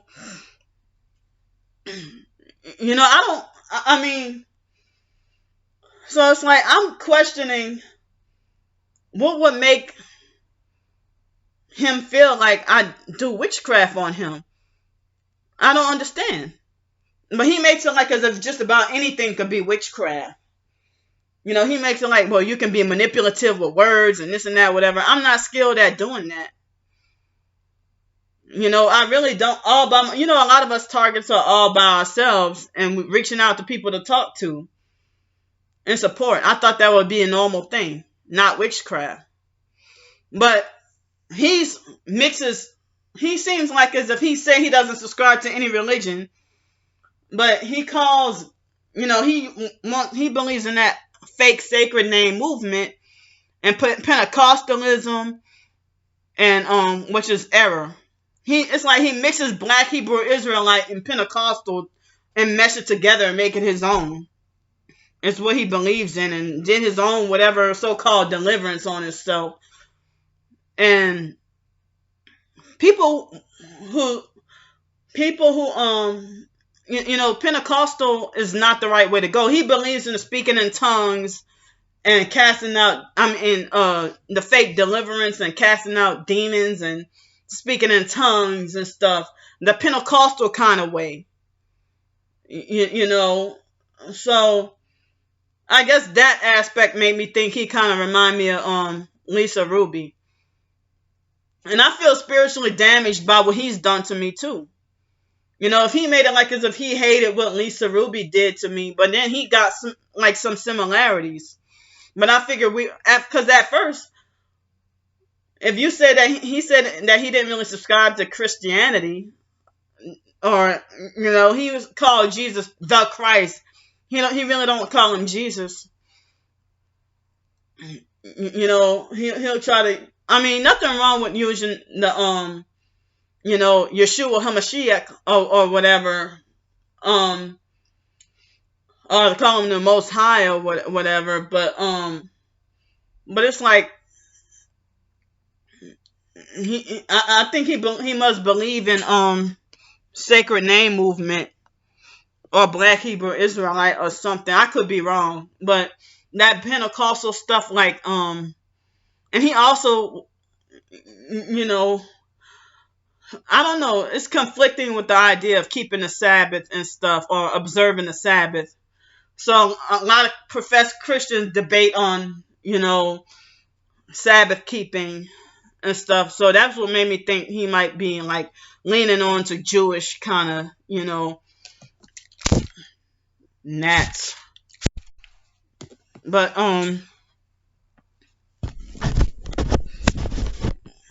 my thing is the Pentecostal beliefs, but I almost in the beginning wasn't going to deal with him, because I'm like, oh no, you believe in that Pentecostal stuff, I'm staying away from you. Because in my personal experience, it seemed like it's a lot of the Pentecostal people I know from, where I was living at. A lot of Pentecostal people act narcissistic. Or, but a lot of Pentecostal people act narcissistic. So in the beginning, I almost was afraid to even deal with him. I'm like, well, I didn't think we had the same beliefs, but then him being targeted, I figured, well, we can talk. And so then we started to talk and believe in a lot of the different things. We would talk a lot about our personal experiences, but we would also talk about Hollywood, the entertainment industry, celebrities, blood sacrifices, and all that. What made things, very interesting and stuff. So then me and him went from May 17th all the way until October 29th. All that long big gap without talking. But I thought I blocked him because he said things that hurt me and offended me.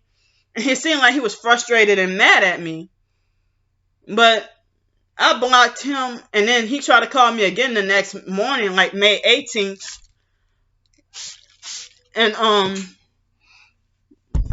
but he left me with the impression that he was frustrated and sick and tired of me and disgusted with me. And so that's why I blocked him. But you acting like as if you didn't want to be a friend anymore. For him to frustratedly say, well, you should find a different outlet, because I'm not going to be there for you all the time. I wasn't saying you had to be there for me all the time. I was reaching out any target, anybody, somebody. Talk to me, So, and some other stuff that he said that made me, feel like as if he didn't like me no more. But if he thought that I was doing witchcraft on him, in which I wasn't, if he thought I was, then I don't know if he tried to break away from me or something. But of course he wasn't going to tell me in the beginning. But I started to question whether or not he scapegoated or blamed me for for being hit by a car, and when I had nothing to really do with it. I may be from New Orleans, but I don't know any voodoo or witchcraft rituals. The foster mom kept us in the dark about that, and I'm glad she did. You know, so, but he didn't even tell me why he thought it was me, but I thought that he was blaming Crystal. I know nothing about tarot cards. I'm not even interested in tarot cards or none of that, you know.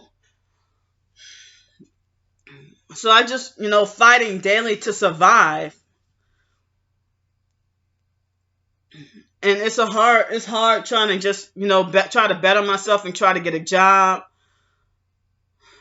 And so I'm trying to figure out, he never told me what he thought it was, but he gave me subliminal hints that he think that it was witchcraft, that he thought I wanted a pity party sometimes. Well, if you feel that way, then I don't want to be friends with nobody who think that way about me. So then, somebody on Twitter suggested that, well, why don't you, somebody on Twitter said, well, there's somebody who's, starting this space up on Twitter, and, somebody starting a space up on Twitter, and then you can join or whatever. But let me back up. It was May 2018. I had already had him blocked, but he tried to call me, and then I blocked all contact with him because I thought he didn't want to be friends. I thought he didn't like me no more and stuff. And so then, by that Saturday, I unblocked and tried to DM him and try to apologize, but I was scared, but he didn't respond back. And then, like a whole month later, he blocked me right back, but I thought he was mad and ignoring me, and like right a week later, I wanted to reconcile and try to contact him. But it's like he was one of the, and other targets too, one of the people I was wondering, well, people who are TIs turned perps, or people who are regular perps, why are you so merciful and forgiving towards them, but you don't cut me no slack? Because after what everything Miss Deborah and them have done to him, why didn't he tell her delete my number, or why didn't he block her? Why is he still, allows Ashley Burks, or he still talks to Ashley Burks, like on YouTube and stuff? But I wanted to show him the screenshot of Ashley Burks asking where can she sign up to be a perp, and saying that she can't knock a gang stalker's hustle. And she was trying to contact me, and a few others have said that she was a perp too. Fake ass Phony even said that Ashley Burks and Monique were bullying her and that they were perps. And then fake ass Phony turned around and perped me too. And so I already get enough persecution and abuse, for speaking out against injustices being done to me by people, targeted, perp, whatever. And narcissistic abuser, when you question them about why they turn against you or why they, acting different, I don't have to tell you. Like, that's their response. I don't have to tell you, whatever. But every day in January and February, I was in that extended stay hotel room, and I would have panic attacks being scared that Darius turned against me. Because I couldn't talk to him or relate. Couldn't talk to anybody else or relate. Like, some people might be just targeted and just dealing with the program, but it seems like he knows everything, like the New World Order and the agendas and all that. So that's how we were able to mesh well with that too. And he taught me a whole lot. And I thought he helped me feel some closure about certain things about that been bothering me for years, but it seemed like the illusion of closure, because it seemed like as if he turned around and started to, it seemed to me like he started to kind of feel the way, feel about me the way everybody else does. I thought that he was different. I thought he would dare to be different and be his own self and not really change for the worse. But I know we both were going through hell in April and May. It seemed like as if he took some of his frustration about what he was going through. It seemed like he took it out on me. And so when somebody suggested that I go into this person's space on Twitter, and it's like a Twitter group conference. And so then when I shouldn't have felt like I should have had to apologize, but I finally called Darius and I was at work. And, the person had told me about, and I didn't know it was him. And there was another person who told me about the space. And so then, after that, he laughed and said, oh, well, it's okay. It's all good. It's all good. All I know is I was blocked. And I'm like, what the fuck? Like, I was like, what the hell? But he seemed, as I said, he seemed like he was frustrated and tired and done with me. But he made it like as if I should just stop doing social media, that I need to get off social media or take a hiatus, take a break. And then by April and May, he tried to condemn me, saying, well, you shouldn't be telling all your business or whatever. But I'm like, you suggested that I tell everything because that's part of my testimony. Now you got to change your heart. And then he tried to make it like I was full of drama back in May. And so all that stuff triggered and upset me. And that's why I got angry and I blocked. I mean, he seemed like he was mad at me. So, and we had never gotten to a back and forth arguing with each other. Never. And by April, I said it's amazing that I couldn't believe that we were, that I said I couldn't believe that we were, got along this long and still friends or whatever. And I mean, there's more stuff I want to talk about, but I don't have to tell everything, but I'm just trying to say my personal experience because I'm bothered. And I try to so then so then he seemed very nice, and I'm like, well, this is the Darius that I first met. When I thought that to myself. He was like very nice over the phone on that Friday, October 29th. And then,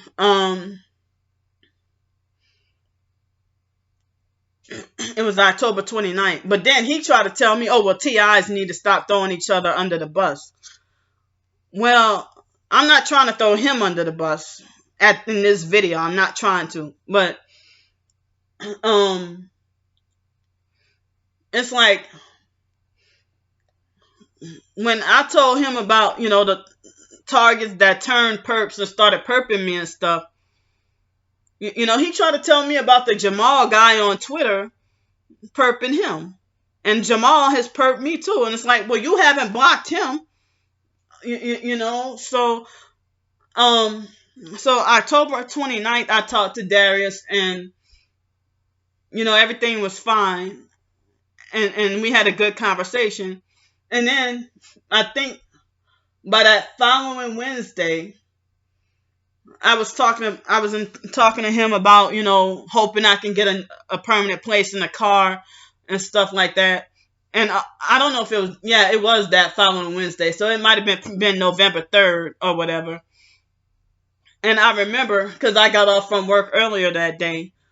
It was an early day that day. And I got and he's like, I was hoping you would take that money and get you a permanent place.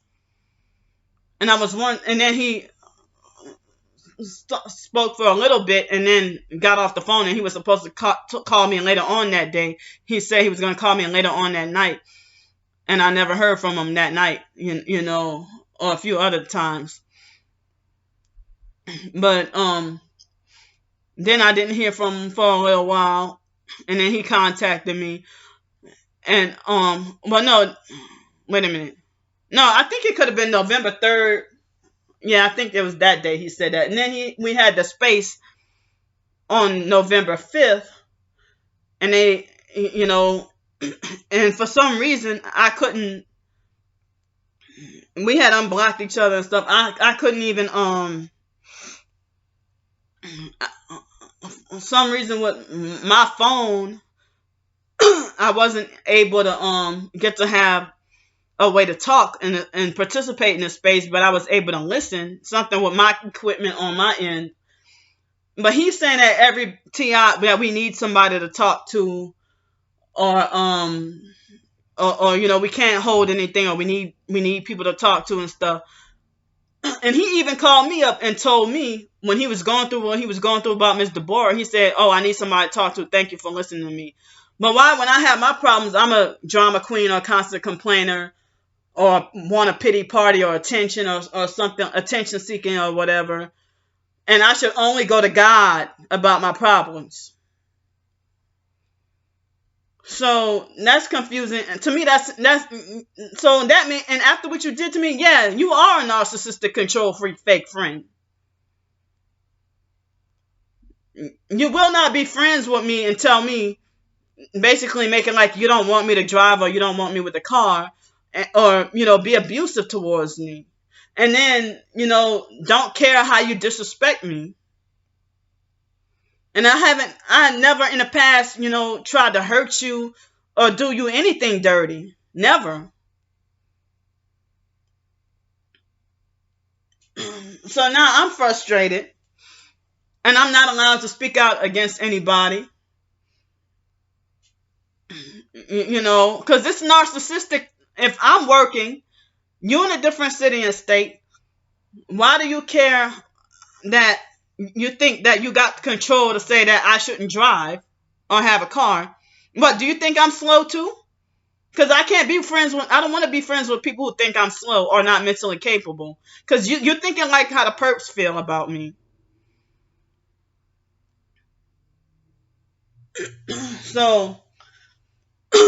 So then he was like, I was hoping you'd take that money and go get a permanent place. So even the guy at the temp service say that it would be great if you can get a car, because that will open up way more job opportunities. And then, you know, you can get you a place to live. You know, your car can help you quicker to work up enough to get you a place if you had a car. But I have a license, but I don't have a car. So, and being a sabotage targeted individual, every time you start to get comfortable amount of money, that's when you be booted off your job. The perps don't want you to make a certain amount of income. I mean, Darius was one of the people who told me that with my degree alone, that I should be able to have a job that I should be making at least $36,000 a year. I damn sure would have had a place to live in a car if I would have had that income.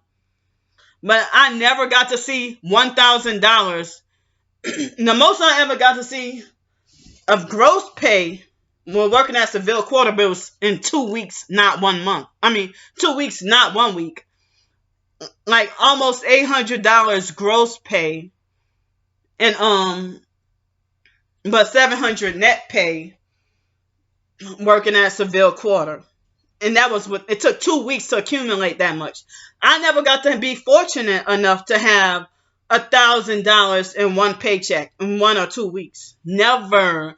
All these years on Social Security and unemployed and having not much, I mean, like $750 or less, or getting no more than $600 a month for years. So I don't know if Darius thinks, if he don't want me with a car, if he feel like, well, if you get a car, you're likely to sell out. I don't know what he's thinking, why he don't want me with a car. So That makes me feel bad. To me, that's control.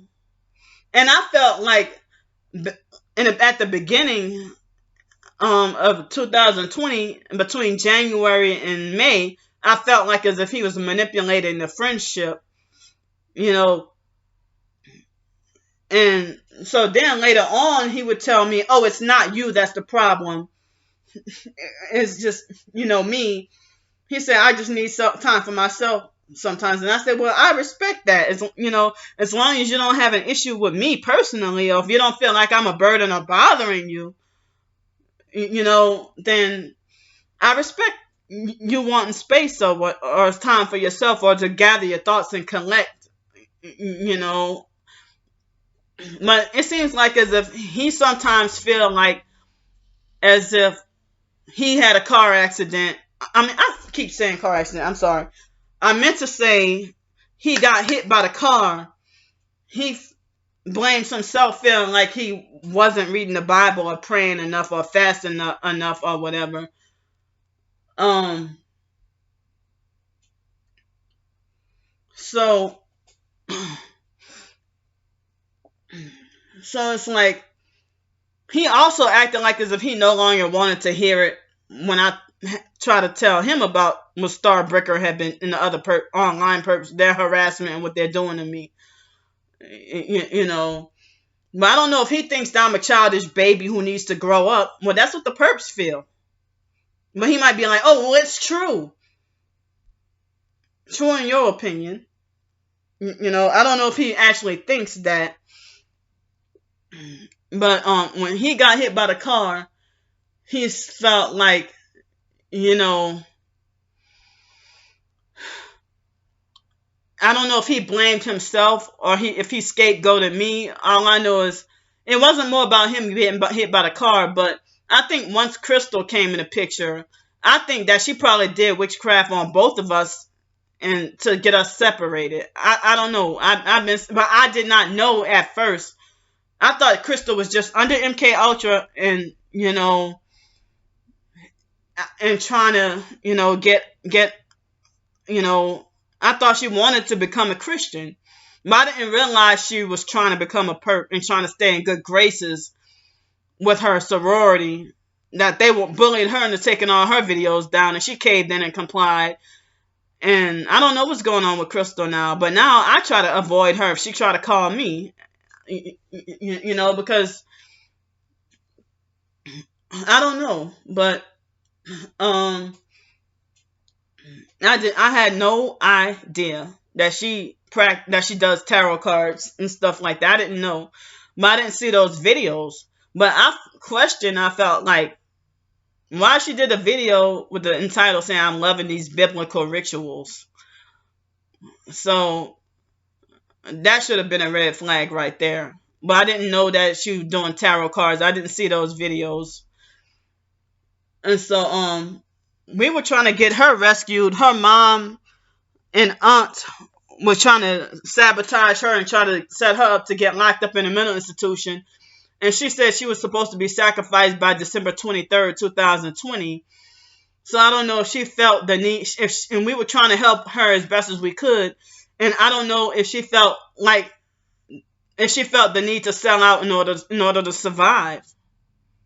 If she felt that way, but it's really scary.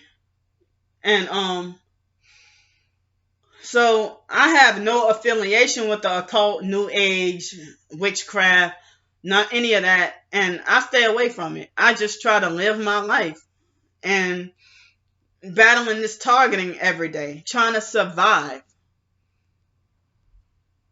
And so then we had that space, and I already talked about that meeting that day. And then Darius, he the next morning after the space on Twitter, I woke up and he texted me an article about the Travis Scott situation. And then I didn't hear from him for like a week or two. And I was wondering and I'm like, well, you're avoiding and ignoring my calls. And I'm like, are you mad at me? Did I say something? And so then I was having panic attacks all over again, afraid that he might have turned against me, or if he got mad at me about something, or if he thought I said something about him.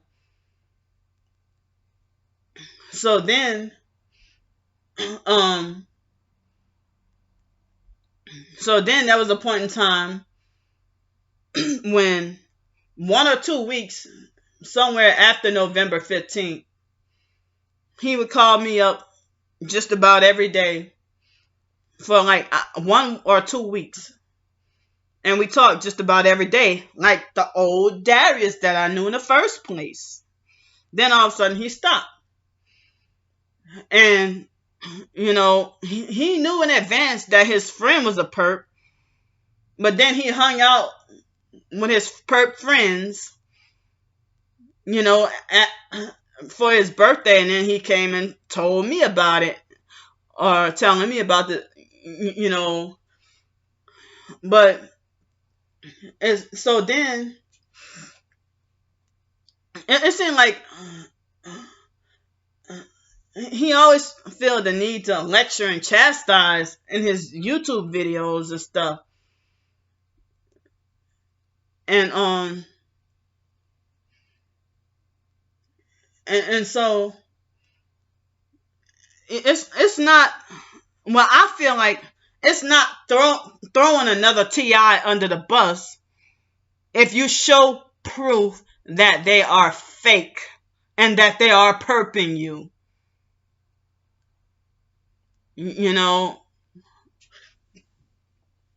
Like, you're not going to be a real targeted individual and say that I need medication and I have mental issues.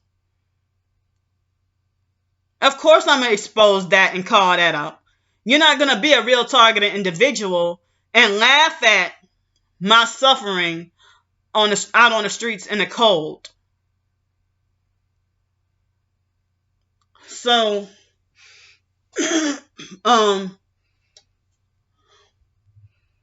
let me think. So I think it was the weekend before the New Year when I was talking on the phone with Darius. It probably was before it was probably right before or right after the New Year, somewhere around there. I think it was right before the New Year. And me and him were talking on the phone. And I was talking about being bothered about how the perps don't want me to have a car and they don't want me to drive and stuff. And he was the one who said, well, everybody deserves a car. And so then he also believes that targeted individuals deserve, a lot of us targets feel like we targeted individuals deserve reparations and we deserve to be compensated for our torture and surveillance and what we've been through and stuff. And so then I didn't block him. Me still feeling like trying to preserve somebody to have as a friend or somebody I can talk to. But I was mad enough to want to block him again when he tried to say that God doesn't want the car. And tried to say, because if he did, he would have blessed you with a car already. And he tried to say, oh, there's some sin in your life that you're committing that, God doesn't want you. And he said, I don't know where you are in your walk with God. So, and then immediately turn around and say that, that he's going to be homeless soon. And say that if he ends up on the streets and the weather's not bad, then he won't get a car. But then he said that he said that, then he turned around and said that, oh, well, if the weather's too cold and I'm on the streets, then I'll get a car. And I'm like, well, why you feel like I should try to get a place first and then get a car? Or that I shouldn't have a car at all? And I'm like, I quite confronted, because I do remember some conversation we were having, and I was still living in the extended stay hotel. And something we were talking about, and he said, then you can get a car. Making it like as if I got to have your permission to have a car, and you 8 years younger than me, telling me what to do with my money that I work for. Well, nowadays, you know, I thought that with the job at the school, I thought I was going to be able to have comfortable enough cushion to be able to get my own place and a car quick. But if I would have been making $18 an hour working full time, I could have. It would have been probably less than $36,000 a year, but I still probably could have got me a car and a place to live. But as I said, they moved me from the high school to the middle school and then reduced my hours to 34. And I was freaking struggling, you know, but the Social Security check helped me because I was able to use that for food. But all the entire week's worth of paycheck, the entire week of the paycheck, all that money, the entire week went towards, you know, the motel. And they're trying to raise the prices even more. I'm just trying to stay off the streets, survive, stay safe, warm and dry, get to have a place to be able to have a shower and bath and get to rest and stuff. And so I was working independently and dealing with the workplace. Y'all know my work situation. So now I'm in the process of trying to look for another job and then creating all these hurdles, and it's difficult for me. But the night before last, I got no sleep, but I kind of fell asleep around 2 o'clock this morning and woke up about 9:30, so I got much better sleep last night than the night before, but I still think I had some missing spots here and there. You know, it wasn't perfect sleep, but it was much better than the night before.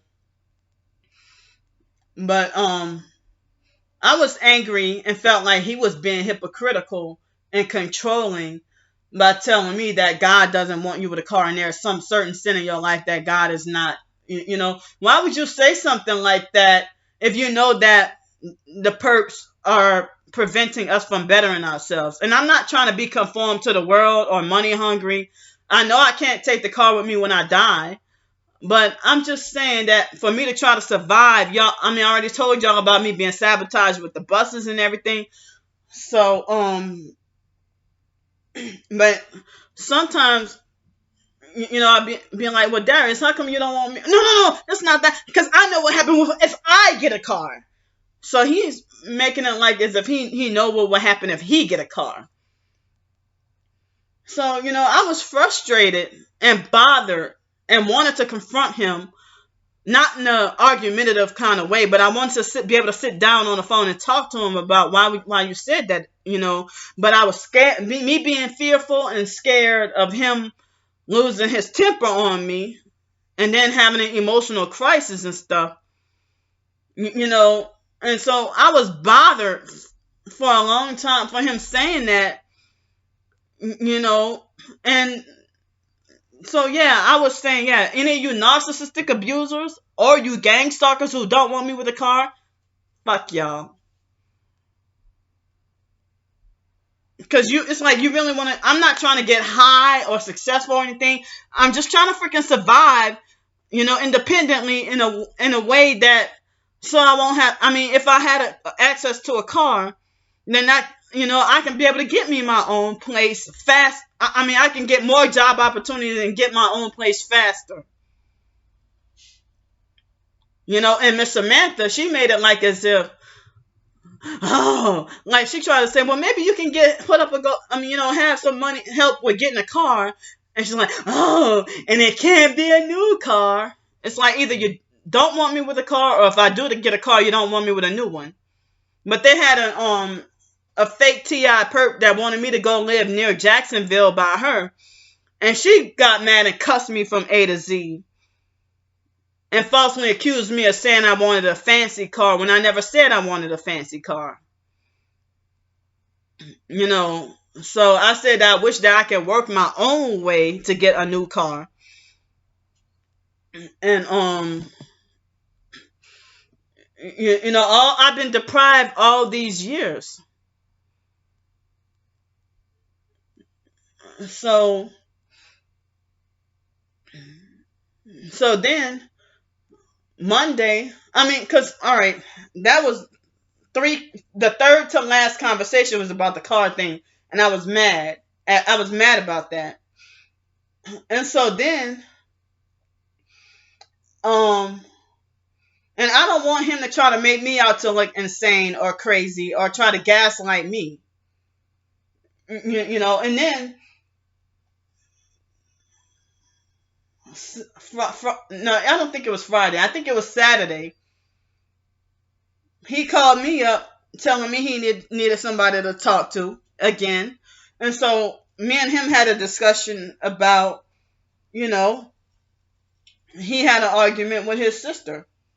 Well, when I got arguments about my twin sister, you don't want to hear it. But you used to go to bat for me and defend me at the beginning. But now you think I deserve to be punished from any support or any help. And so, you know, he called me up telling me he needed somebody to talk to because he got into an argument with one of his sisters. And I was there and I freaking listened to him. And so then the last conversation, it was Sunday night where he was at, but it was already Monday, like right after midnight. So it was right after 10 o'clock and it was right after midnight. And I was about to try to turn in and go to bed, but I didn't mind because I felt like, I needed people to talk to or somebody to talk to myself anyway. And so then he's like, "Are you sure? Are you sure? Are you sure? Are you sure?" So I said, "Well, fine, we can talk." I end up not being able to fall asleep until 3 o'clock in the morning anyway, 2 or 3 o'clock in the morning. And I wanted to try to get my sleep schedule. I mean, it wasn't a bother at all, for him to talk to me, but I felt like time was wasted and I probably could have got me some sleep because I thought I remember. I could be wrong, but I honestly don't remember what happened. But the night when he was telling me about his sister, he warned me in advance that the battery was low on his phone. He warned me in advance that the battery was low and that he warned me that the battery was low on his phone. And so then the phone did hang up in the middle of us talking. And so I went to eat breakfast. Eat dinner and stuff like that. And then Sunday night he called me. That was that day he got into an argument with his sister. But I was wondering, well, why? How come you could, But so it's like, why you feel like I need to internalize all my suffering for myself? By myself. But if you got a problem, you reach out to me when you need somebody to talk to. But when I do, I'm full of drama, or I'm doing witchcraft, or I gotta just go to God for everything, or else I'm committing idolatry, or putting too much trust in man and stuff like that. But what do you do when you need somebody to talk to? I feel like that's been like a high-minded religious hypocrite. And so I still don't remember at all what we were talking about Monday night. Early Monday morning my time, Sunday night where he was at. But I don't know what it was that and I like certain things that he did or said or treated me a certain way that bothered me. I was afraid to speak out about it, or afraid to even confront or question him about it, because he'll get hostile and belligerent, or lose his temper and go off. And he's very like venomous and harsh and abrasive with his words, And then back in May, he said, "Can't nobody war like me," talking about being like spiritual warfare. Like, that's narcissistic saying that can't nobody war like you, like as if you're the best spiritual warrior out there.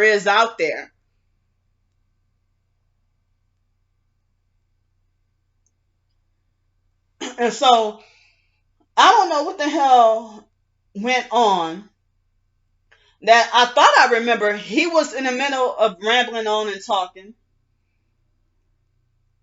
And then out of nowhere, the phone just hung up. Because usually the phone will hang up. Like, I have my earbuds in right now.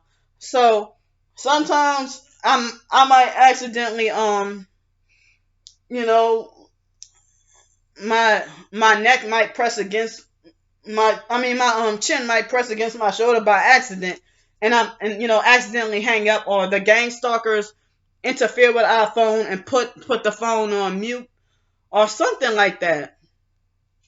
And then we call each other back, or he might be like hello, hello, hello, or I might be hello, hello, hello, and other targets too. When I've talked to other targets on the phone, and talking to another target on the phone, and the gang stalkers mute my end. And they'd be like, hello, hello, hello.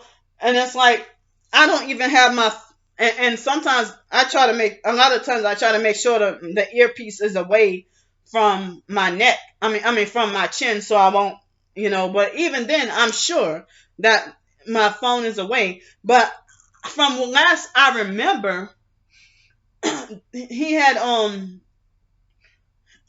he was in the middle of rambling on, and I forgot what we were talking about. Last I remember what we were talking about, stocking up and preparing.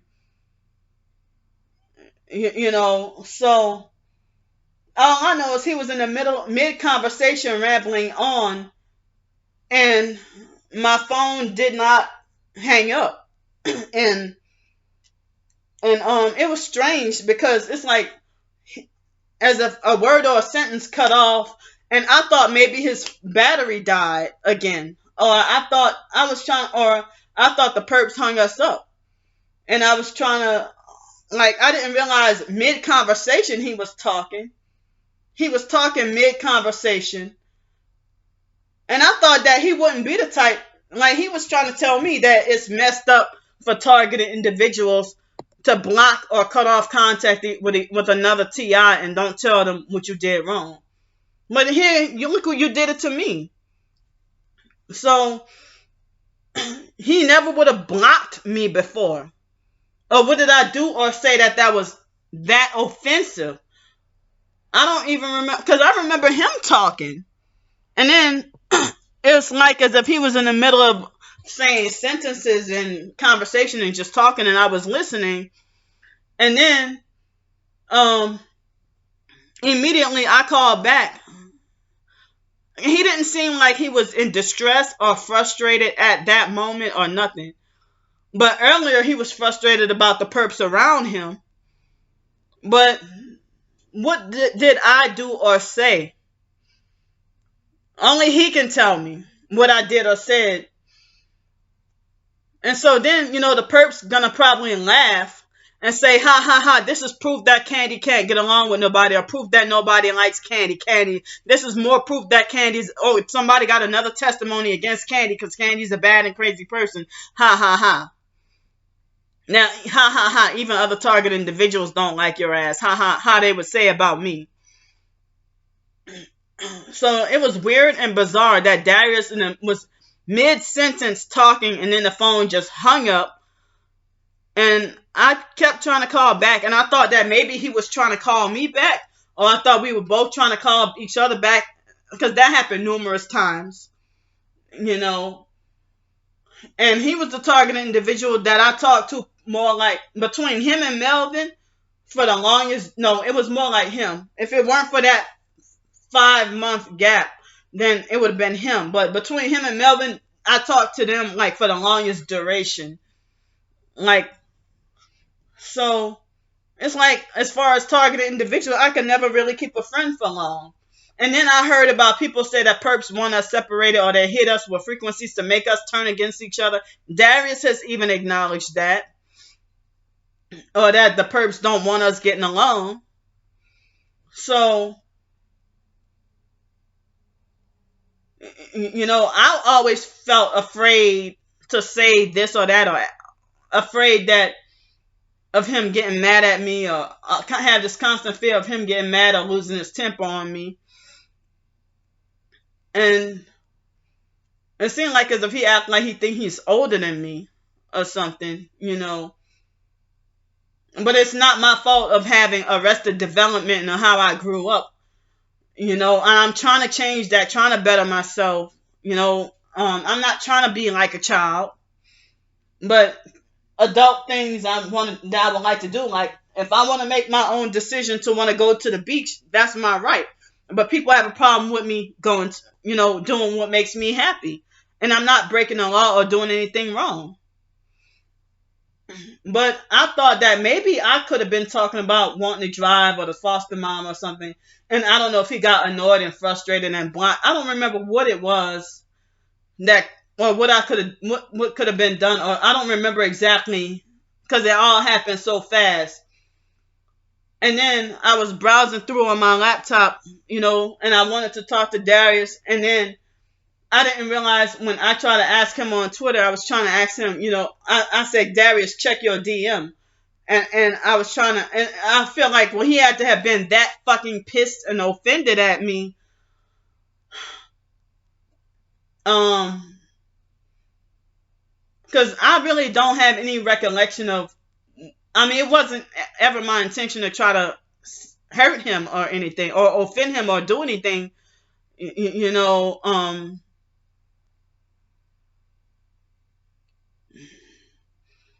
I'm just really confused because, as I said, you've been merciful and forgiving towards family members who perped you, who you said were perps, and, targets that have turned perps.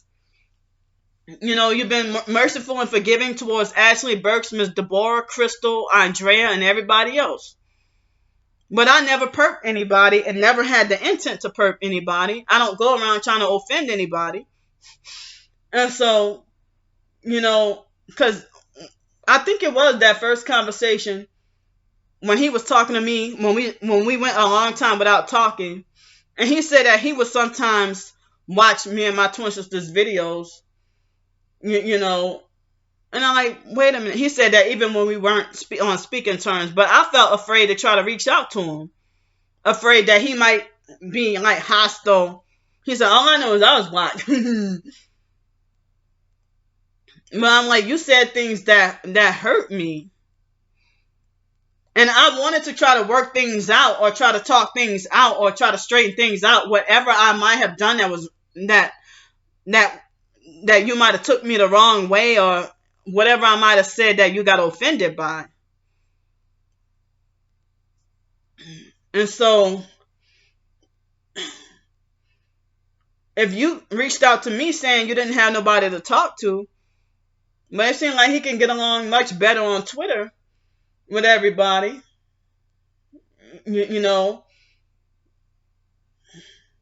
But he doesn't even really converse with me on Twitter. He usually talks to me over the phone. And so we both confided in each other to tell each other, certain things, and so, I pretty much, had lots of respect for him and stuff. So it's like I'm really confused.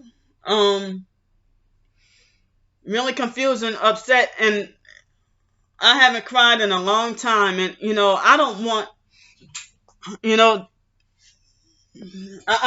actually feel, ejected and rejected from the body of Christ and hated.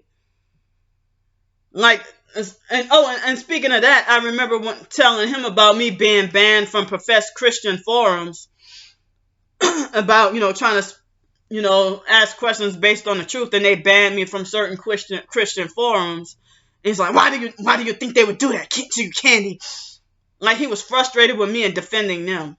A lot of professed Christians these days don't know the truth like we know it. About the new world order and how everything's going to go down. There's still some things I don't know.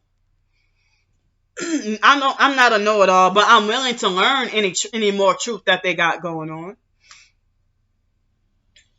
So I and I feel like the most emotionally sensitive about him, you know, and so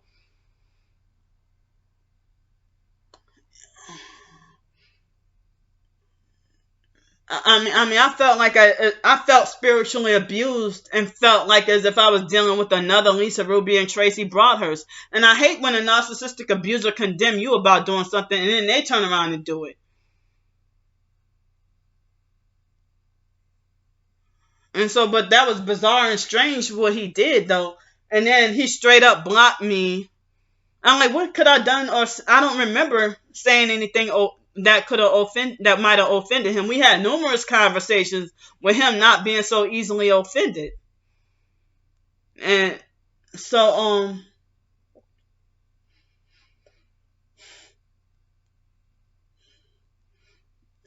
I try to work it out with him privately, being blocked and him wanting nothing at all to do with me. And I feel like the fact that you did this to another target and someone who you know is disabled and emotionally sensitive, you fucked up for doing that to me, making me psychologically and mentally and emotionally tormented. I don't know what I could have done or said to you that could have been offensive. But I'm tired of being fearful and scared and being forced to bottle up all my feelings. And so, fear no more. And I'm just unleashing it. I just don't care no more. And that's pretty much what everybody. I need to stop being scared. I need to stop being scared. And I've been having heavy, unwanted, and intrusive thoughts about him. Ever since I realized, ever since I realized I was blocked. Usually, I didn't think he would be that type of person, but I don't know what I could have said that he might have felt disrespected. And nobody's paying me to make this doggone video, or any of my videos. I haven't sold out. I don't know if he took me the wrong way and mistook me for doing something to perp him, and which I never do. So I wouldn't know unless I'm told.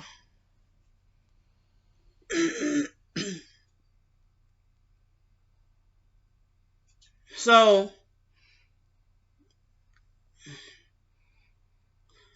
and it's like I'm trying my best to not feel bitter at God behind narcissistic religious abuse by somebody using the Bible to abuse or using God to abuse me.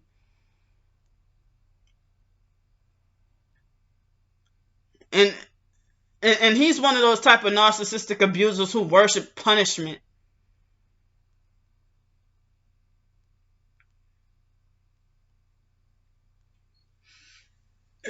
And he's one of those religious narcs that swears he's going to heaven, or makes it like as if he made peace with death and doesn't think he's going to hell.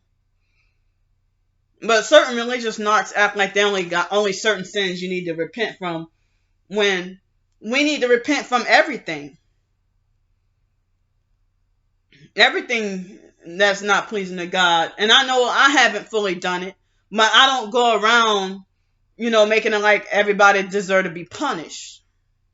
I don't go around trying to judge people and try to condemn people or think I'm bigger, better, or higher than anybody. He told me that when he said he got into an argument with his sister, and he said his sister told him that that she thinks that he act like he's bigger. That he's bigger and better than God. He's like, that doesn't even make any sense. Well, he said that his sister perps him, but then he said that they were trying to sacrifice her.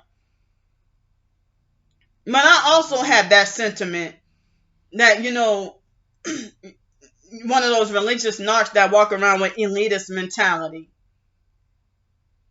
And I'm tired of religious abuse. I'm tired of spiritual abuse from people.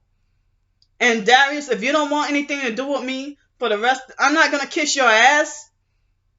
I'm not gonna chase after you or kiss your ass no more, or nothing. If you don't want to associate with me no more, then fine. But it seemed like as if you were two-faced and played with our damn emotions the whole so-called fake friendship.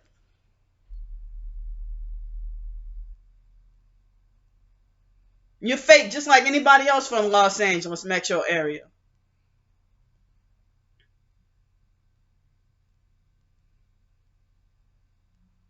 And so I'm done with trying to reach out to other professed targeted individuals who making me feel worse than how the perps make me feel.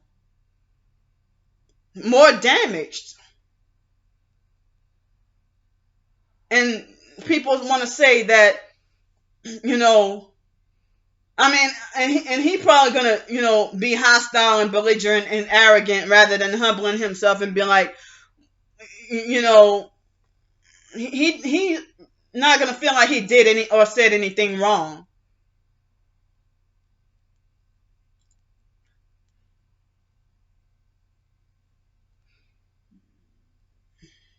And him and Miss Samantha were the main two people. When I wrote that article about how narcissistic abusers switch their entire narrative about you, that act like like they try to flatter you with their words, or they act like as if they're inspired by you and give you fake encouragement.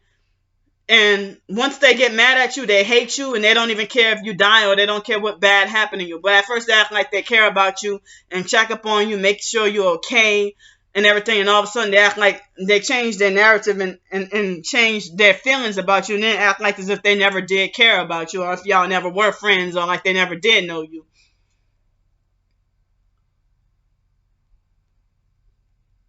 So, at the end of the day, we all need support. We all need people to talk to. And, I feel like I don't want to lose my mind and go crazy behind, everybody turning against me. I thought you supported me. I supported you.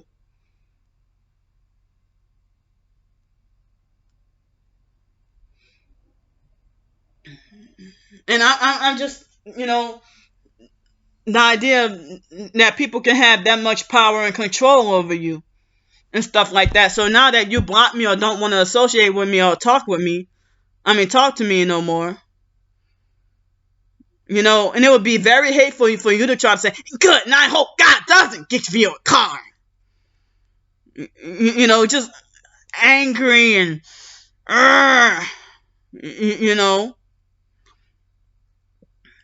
when I'm just trying to better myself and survive. I'm not trying to ask for too much. I'm just trying to get out of my hole that the perps put us in. I'm fighting to try to get my own independence. Even though I know that the world is going to go downhill. And the last thing we need to do is be like at war with each other. And we two targets fighting against each other when... but then y'all smile on the devil, smile on the perp's face while kicking other targets down who's suffering the same battle. You kick another target down, but there you smile on the perp's face, and as I said, forgiving and merciful towards the perps. But I already have a false bad reputation. Oh, Candy can't get along with nobody. Or Candy's just a horrible, bad person. So, I'm often misunderstood and people always take me the wrong way. I'm not about trouble or drama. And I'm tired of being made to look like a clown, a fool, or a crazy person.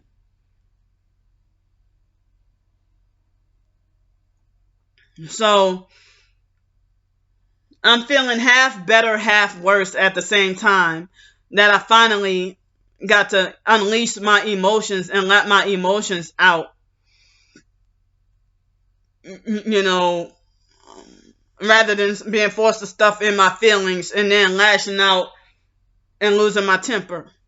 But you know, I can't even explain. But a lot of times when Darius is angry, it seems like he's very brutal with his words. And I don't like narcissistic abusers like that who are very brutal with your like cut through your soul, kind of harsh. I mean, I can't even describe, you know,